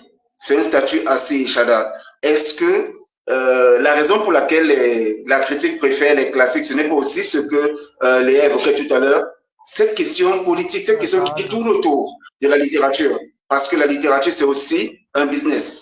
L'édition, c'est aussi un business. Donc, est-ce que les classiques, ça ne vend pas mieux quand on en fait la critique que les nouvelles voix? Est-ce qu'il faut continuer à les sacraliser et vraiment au détriment des nouvelles voix dont on n'est pas certain de l'avenir, par exemple?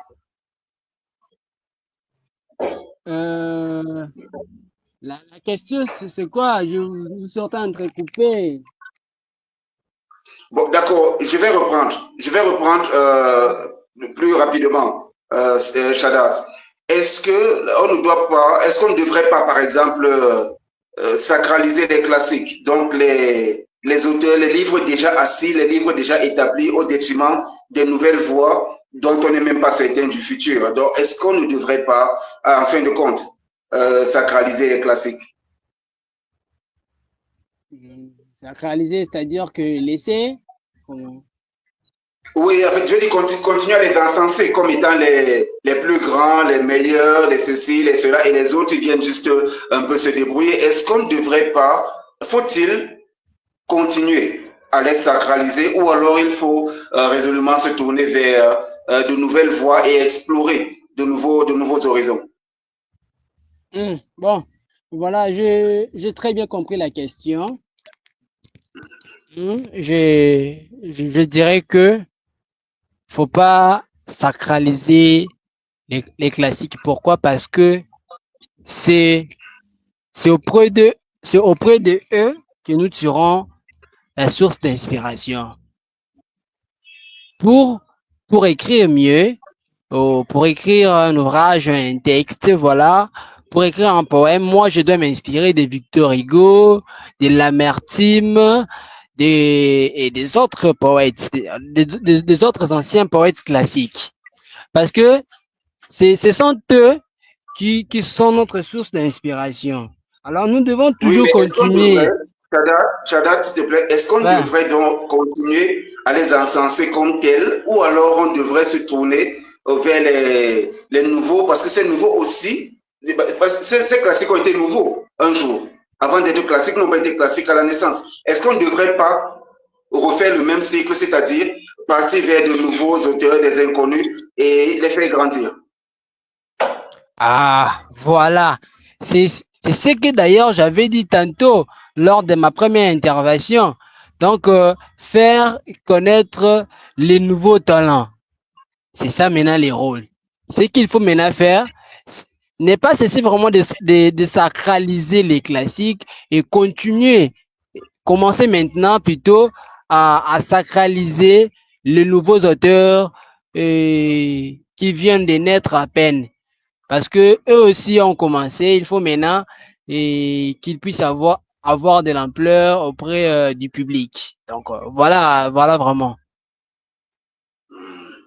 D'accord. Avant de prendre la question qui est destinée, la question de Merveille qui est destinée à Léa, Ibrahima, je vais te poser celle qui vient de la fleur d'honneur. Ok, Elle demande, oui, elle demande pourquoi.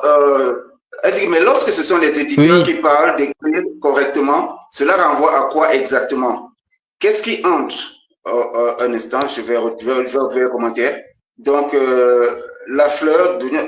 Oh, tu peux passer, tu peux mettre ça en commentaire. Ok, d'accord. D'accord, je vais reprendre la question. Lorsque ce sont les éditeurs qui parlent d'écrire correctement, cela renvoie à quoi exactement? Qu'est-ce qui entre dans l'édition de façon précise? Ibrahima, ça c'est la question de la fleur, donc je te l'adresse déjà. Ok, merci beaucoup. Je pense que c'est très important cette question. Quand on est éditeur, on ne peut pas publier n'importe quel livre. Déjà, on a donné tout, juste avant, on a donné quelques critères non négociables pour un livre donné, pour qu'un auteur soit pour que le livre d'un auteur soit publié. Donc, s'il trouve que, supposons par exemple l'auteur en question, il écrit avec assez de fautes, c'est très compliqué pour l'éditeur, même si on fait des corrections. Parce qu'il y a des auteurs peut-être qu'on peut rencontrer, ils n'aiment pas trop que vous apportez certaines corrections à leur livre. Donc, ils veulent que la façon qu'ils ont écrit là, ils veulent que ça soit publié comme ça. Mais ce n'est pas une bonne ce serait pas une bonne chose pour l'éditeur en question. Si on publie un livre, supposons qu'il y a assez de fautes, c'est vrai que l'auteur sera vu, mais aussi l'éditeur sera vu. Parce qu'on dit que même l'éditeur aussi ne s'y connaît pas. Pourquoi il peut prendre la peine de publier un tel livre?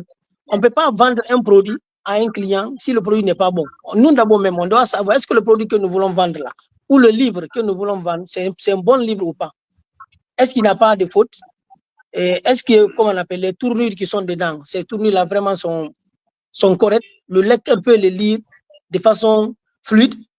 Je pense que l'éditeur doit se rendre compte de tout cela. C'est pour cela donc il procède à ces différentes corrections. Donc, c'est important donc de penser à ça. Ne pas publier. Moi, par exemple, avant que je publie un livre, on prend la peine vraiment de corriger tout ce qu'on trouve comme imperfection dans le livre, avant même qu'on le mette sur le marché. Parce qu'il y a aussi ma crédibilité qui est en jeu. Il y a aussi la crédibilité de l'auteur. Mais moi d'abord, parce que moi je suis une entreprise. L'auteur, peut-être qu'il peut aller ailleurs encore, trouver un autre contrat avec un autre éditeur. Mais si déjà il trouve que dans ma maison d'édition, tous les auteurs que je publie, ce n'est pas vraiment des très bons livres de qualité que j'ai fait sortir, cela me décrédibilise directement auprès de mon public. Et cela n'est pas du tout bon.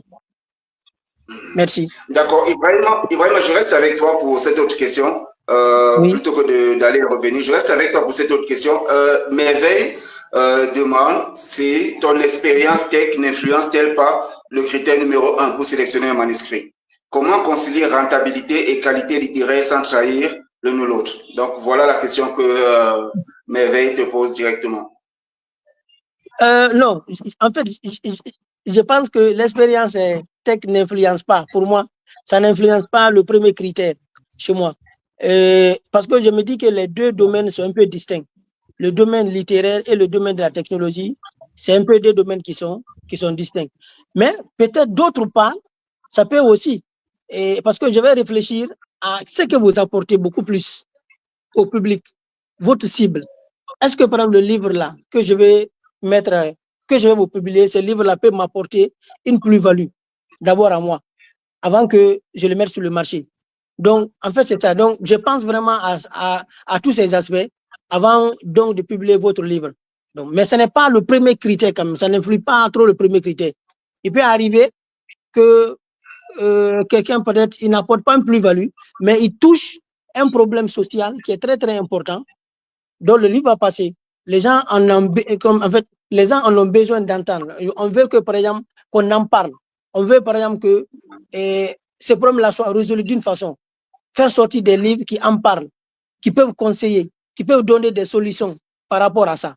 Donc, dans ces cas, je me lance dedans et je le fais sans souci. D'accord, je crois que là, c'est tout aussi bien développé. Très bien, merveille. J'espère que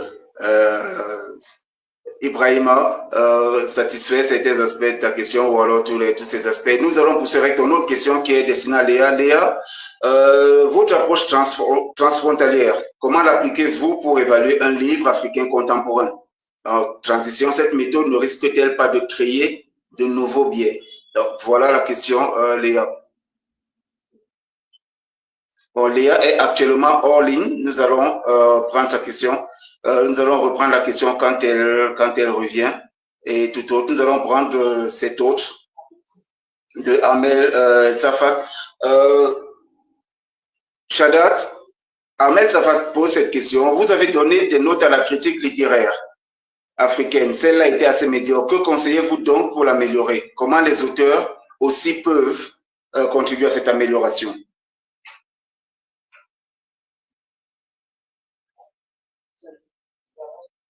Bon, Ibrahima, tu es avec nous?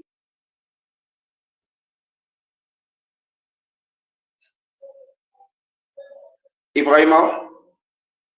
Oui, je suis là. D'accord, Ibrahima. Ok, Ibrahima, cette question, le temps que Shadat revienne, je te l'adresse. Bon, il y a des notes qui ont été données à la critique littéraire.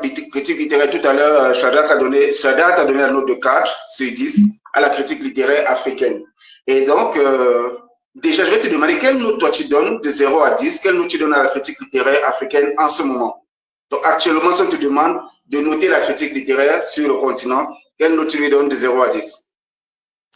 Voilà, bon, c'est vrai que moi, je vais pas encore, c'est vrai que je ne vais pas encore donner ma note, mais si vous me demandez de donner ma note, je ne dirais pas que la note va être assez médiocre ou pas ça, mais moi, je vais donner 5. Je vais prendre la moitié. Si c'est sur 10, je prendrai la moitié. Je disais que c'est 5 sur 10.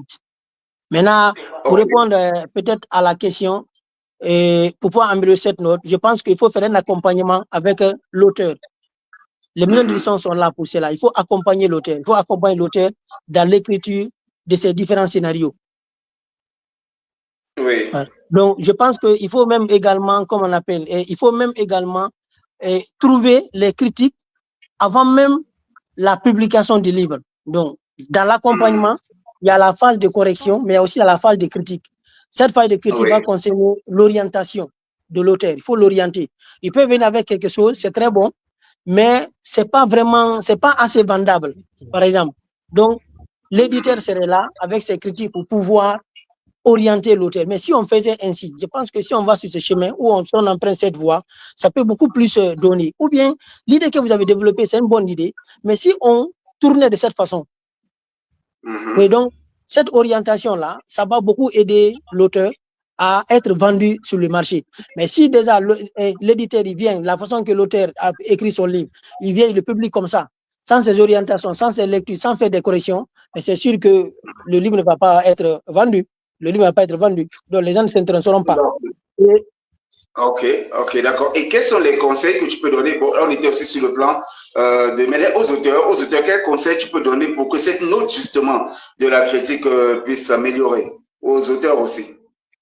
Bon, si c'est aux auteurs, moi, je pense que les auteurs, ils doivent faire la créativité. Ils doivent avoir des textes vraiment qui sont originaux. La créativité, comme on appelle, l'originalité, mais aussi, comme on appelle, l'art d'écriture, l'art d'écrire aussi, quoi. Et c'est là, voilà, ces éléments-là sont très, très importants pour un auteur. D'accord, merci beaucoup Ibrahima. Shadat, bon retour parmi nous. Alors, Merveille pour cette question et te la pose directement. Votre méthode d'analyse de texte, peut-on vraiment l'appliquer à tous les genres littéraires? Ne craignez-vous pas que cette rigueur technique étouffe la magie la magie subjective de la lecture?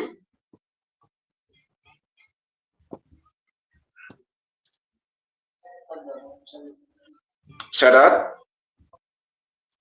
Ouais, vous dites?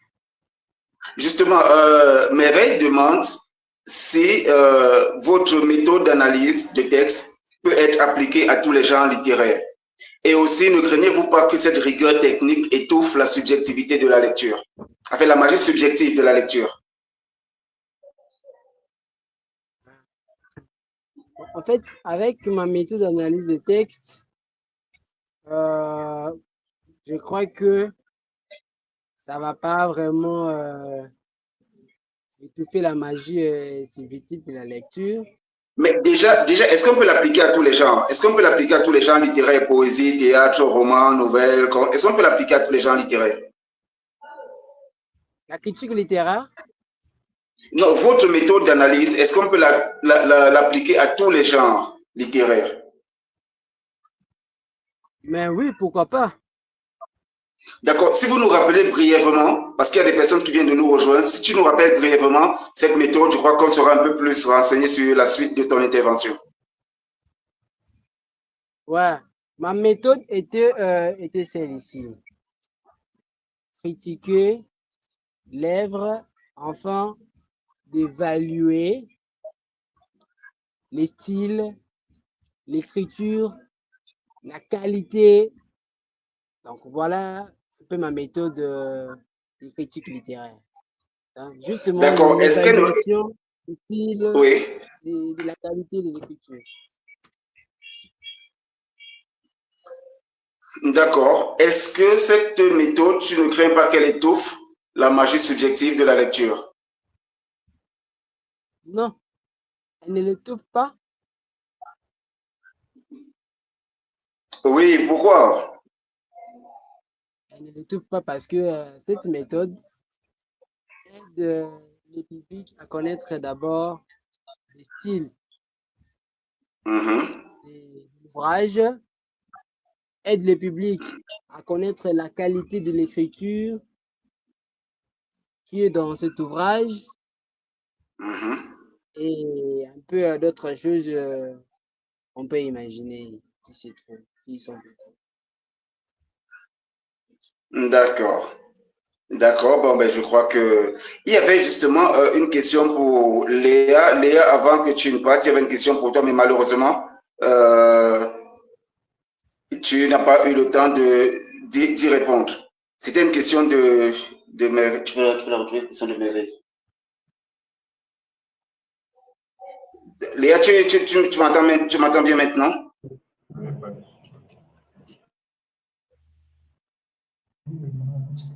Oui, je vous entends, oui. Je vous entends maintenant. Ok, J'ai eu un problème. ok, ok, d'accord, c'est la question qui s'affiche, la question de Merveille. Votre approche transfrontalière, comment l'appliquez-vous pour évaluer un livre africain contemporain? Cette méthode ne risque-t-elle pas de créer de nouveaux biais? Bon, je vais rebondir tout de suite. C'est l'objectif. C'est l'objectif de cette écriture, c'est de casser les codes, c'est de réinventer la façon dont la littérature est perçue. Et avant de parler de livres africains contemporains, je ne suis pas vraiment pour parler littérature africaine parce que pour moi, la littérature africaine, au fond, c'est quoi? Parce qu'aujourd'hui, les auteurs africains, si vous dites que la littérature africaine, c'est celle qui est écrite en Afrique. Ah, combien d'auteurs africains aujourd'hui écrivent depuis l'Afrique? Très peu. Si vous dites que la littérature africaine, c'est la littérature qui parle de l'Afrique, combien d'auteurs africains parlent de l'Afrique? Ou alors, est-ce que ce ne sont que des auteurs africains qui parlent de l'Afrique? Bien sûr que non. Donc, l'approche transfrontalière, justement, vient parce que aujourd'hui, c'est l'approche qui sied le mieux avec les nouvelles voix, c'est l'approche qui sied le mieux avec les nouveaux auteurs. Donc, la tendance ne se crée pas, la tendance, elle se vit en fait. En fonction des textes qu'on reçoit aujourd'hui, je me rends compte que lorsque j'applique la méthode classique d'analyse des textes, je ne me retrouve pas du tout. Parce que je vais retrouver dans un texte, par exemple, qui est classé comme roman, je vais retrouver dans le roman, c'est-à-dire vous prenez un livre et on a bien écrit sur la couverture roman, mais lorsque j'ouvre le livre, je retrouve un peu de tout type d'écriture littéraire, en fait.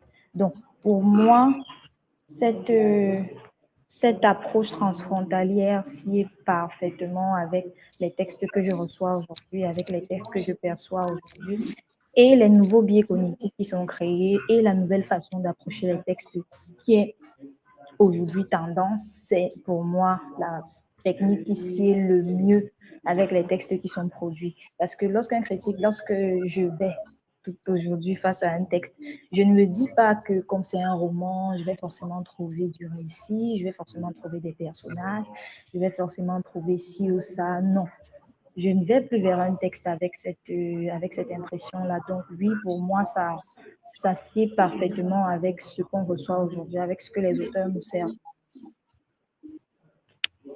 D'accord, d'accord, je crois que ça aussi, ça se comprend. On va quitter, par exemple, le regard par le genre pour le genre et aller maintenant dans le regard qui est essentiellement celui de contenu qu'on découvre. Parce que c'est vrai qu'il y a des livres, vous allez retrouver du théâtre à l'intérieur d'un roman, vous allez retrouver de la poésie, vous allez retrouver pas mal d'autres choses. Et avec la folie créative qu'il y a de nos jours, il va falloir trouver un autre équilibre. Et il faut même réinventer la lecture, améliorer le potentiel de lecture aussi déjà pour pouvoir s'adapter à cela. Donc que la méthode soit dite transfrontalière ou encore ce que quelqu'un d'autre voudra, on ira véritablement dans un nouveau regard sur les auteurs. Et ça, cela nous ramène maintenant, parce que là, nous tirons vers la fin de notre programme, à quel livre mettre en avant. Vous avez tous parlé de créativité, d'originalité, de qualité de l'écriture, de respect des valeurs de l'écriture. Là, nous parlons justement des choses non négociables, comme la grammaire, l'orthographe. Ce n'est pas au choix, ce n'est pas quelque chose de facultatif ou alors quelque chose qu'on peut ou bien qu'on peut ne pas respecter. Ce sont justement ces éléments qui sont là. Il y a pas mal d'autres commentaires qui arrivent déjà. Mais je crois que nous allons passer un dernier tour. Et justement, je commence par toi, Léa.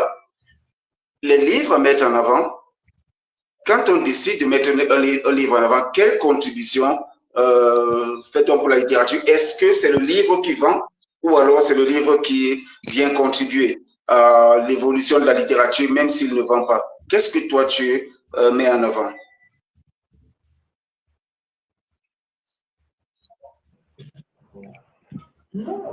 Léa? Oui, je vous entendrai. Bon, comme on a pu le constater depuis le début de nos échanges, je suis quelqu'un qui a un avis bien tranché sur ce qu'elle lit, sur ce qu'elle estime sur ce qu'elle estime mériter d'être mis en avant et tout.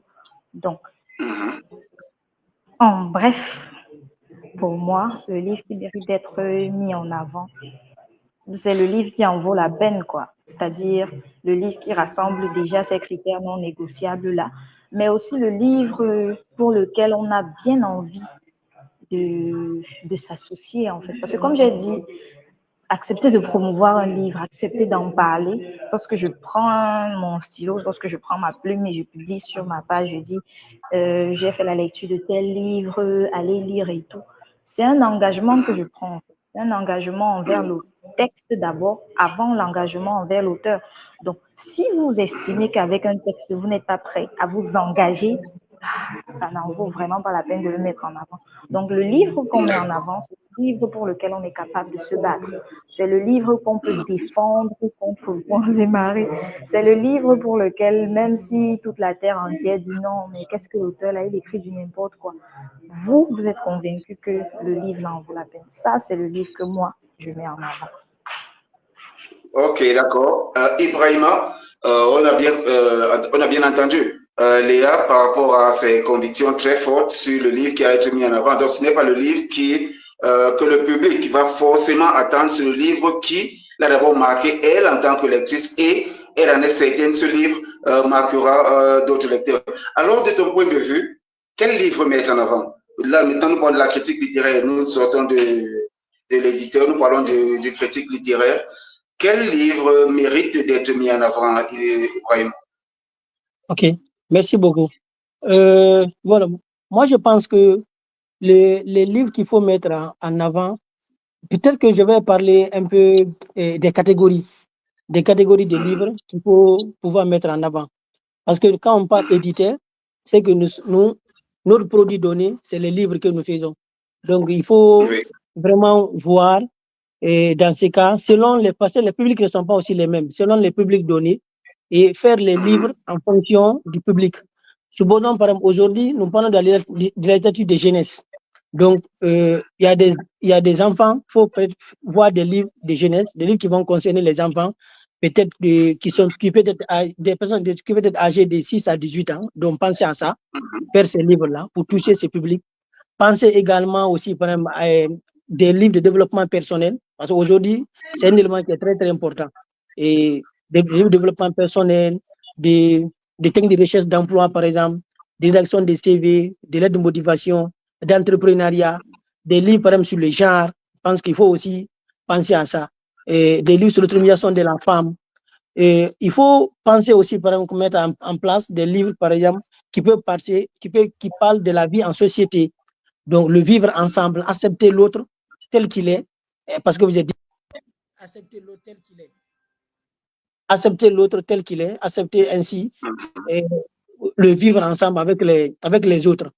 Et également, par exemple, mettre des livres d'actualité, je pense que ça aussi, c'est intéressant d'y penser à ça. Donc, moi, je pense qu'il faut penser donc, à cette typologie des livres parce que tous les publics ne sont pas les mêmes. Chaque public a un goût par rapport à une thématique donnée ou à un goût par rapport à une collection donnée. Donc, il faut penser à cette catégorisation aussi pour pouvoir répondre réellement aux besoins des lecteurs sur le marché. D'accord, merci beaucoup Ibrahim, bon, il y a notre cher Shadat qui a eu un autre souci de connexion. Mais bon, il y a d'autres questions qui arrivent. Bon, l'autre question, la question de Marel a déjà été peut-être une réponse ou des éléments de réponse. Quel livre ou quel genre littéraire mettre en avant? Donc, bon, voilà, c'était un plaisir de vous avoir pendant ces 90 minutes. Déjà un peu plus, parce qu'il y a eu des soucis de connexion, donc il a fallu rattraper. Et il y a Ibrahima. Heureusement, Ibrahima, tu nous as retrouvés. On aurait perdu beaucoup. Il y a pas mal de belles choses que tu nous as apportées ce soir. Merci Léa aussi d'avoir été aussi disponible et surtout d'avoir cette passion, j'ai envie de dire, inébranlable. Il en faut énormément et je te souhaite beaucoup de bien à ta thèse et que tes exercices critiques vont atteindre le rayonnement qu'on souhaite à la critique littéraire sur le continent. Mais Léa, avant de partir, les autres ont donné leurs notes. On va fermer avec toi. Quelle note tu donnes à la critique littéraire aujourd'hui en Afrique? Merci Ray pour vos encouragements. La critique littéraire aujourd'hui, c'est vrai que je ne suis pas assez située. Je ne sais pas parler de quoi exactement. Bon, si tu regardes tout simplement les livres qui sont mis en avant, et tu vois ce que le public pense de ces livres-là. Bon, c'est vrai que moi, je suis un peu plus au contact, mais je préfère te laisser répondre. Donc, les livres qui sont mis en avant et le public qui commence à prendre du recul, à regarder un peu de travers, se demander si cette critique est réellement compétente entre la qualité de ce qui est mis en avant et ce qu'on voudrait, ce qu'on aimerait plutôt voir en avant. Donc, c'est ça. Si tu dois donner une note comme ça au pif à tout voir, qu'est-ce que tu donnerais comme note? Je pense bien que c'est la critique littéraire qu'on doit noter et pas la littérature. Oui, bien sûr. Bien sûr, la critique littéraire. D'accord. Bon, la critique littéraire. Avec les réseaux sociaux, tout le monde est un peu critique, donc.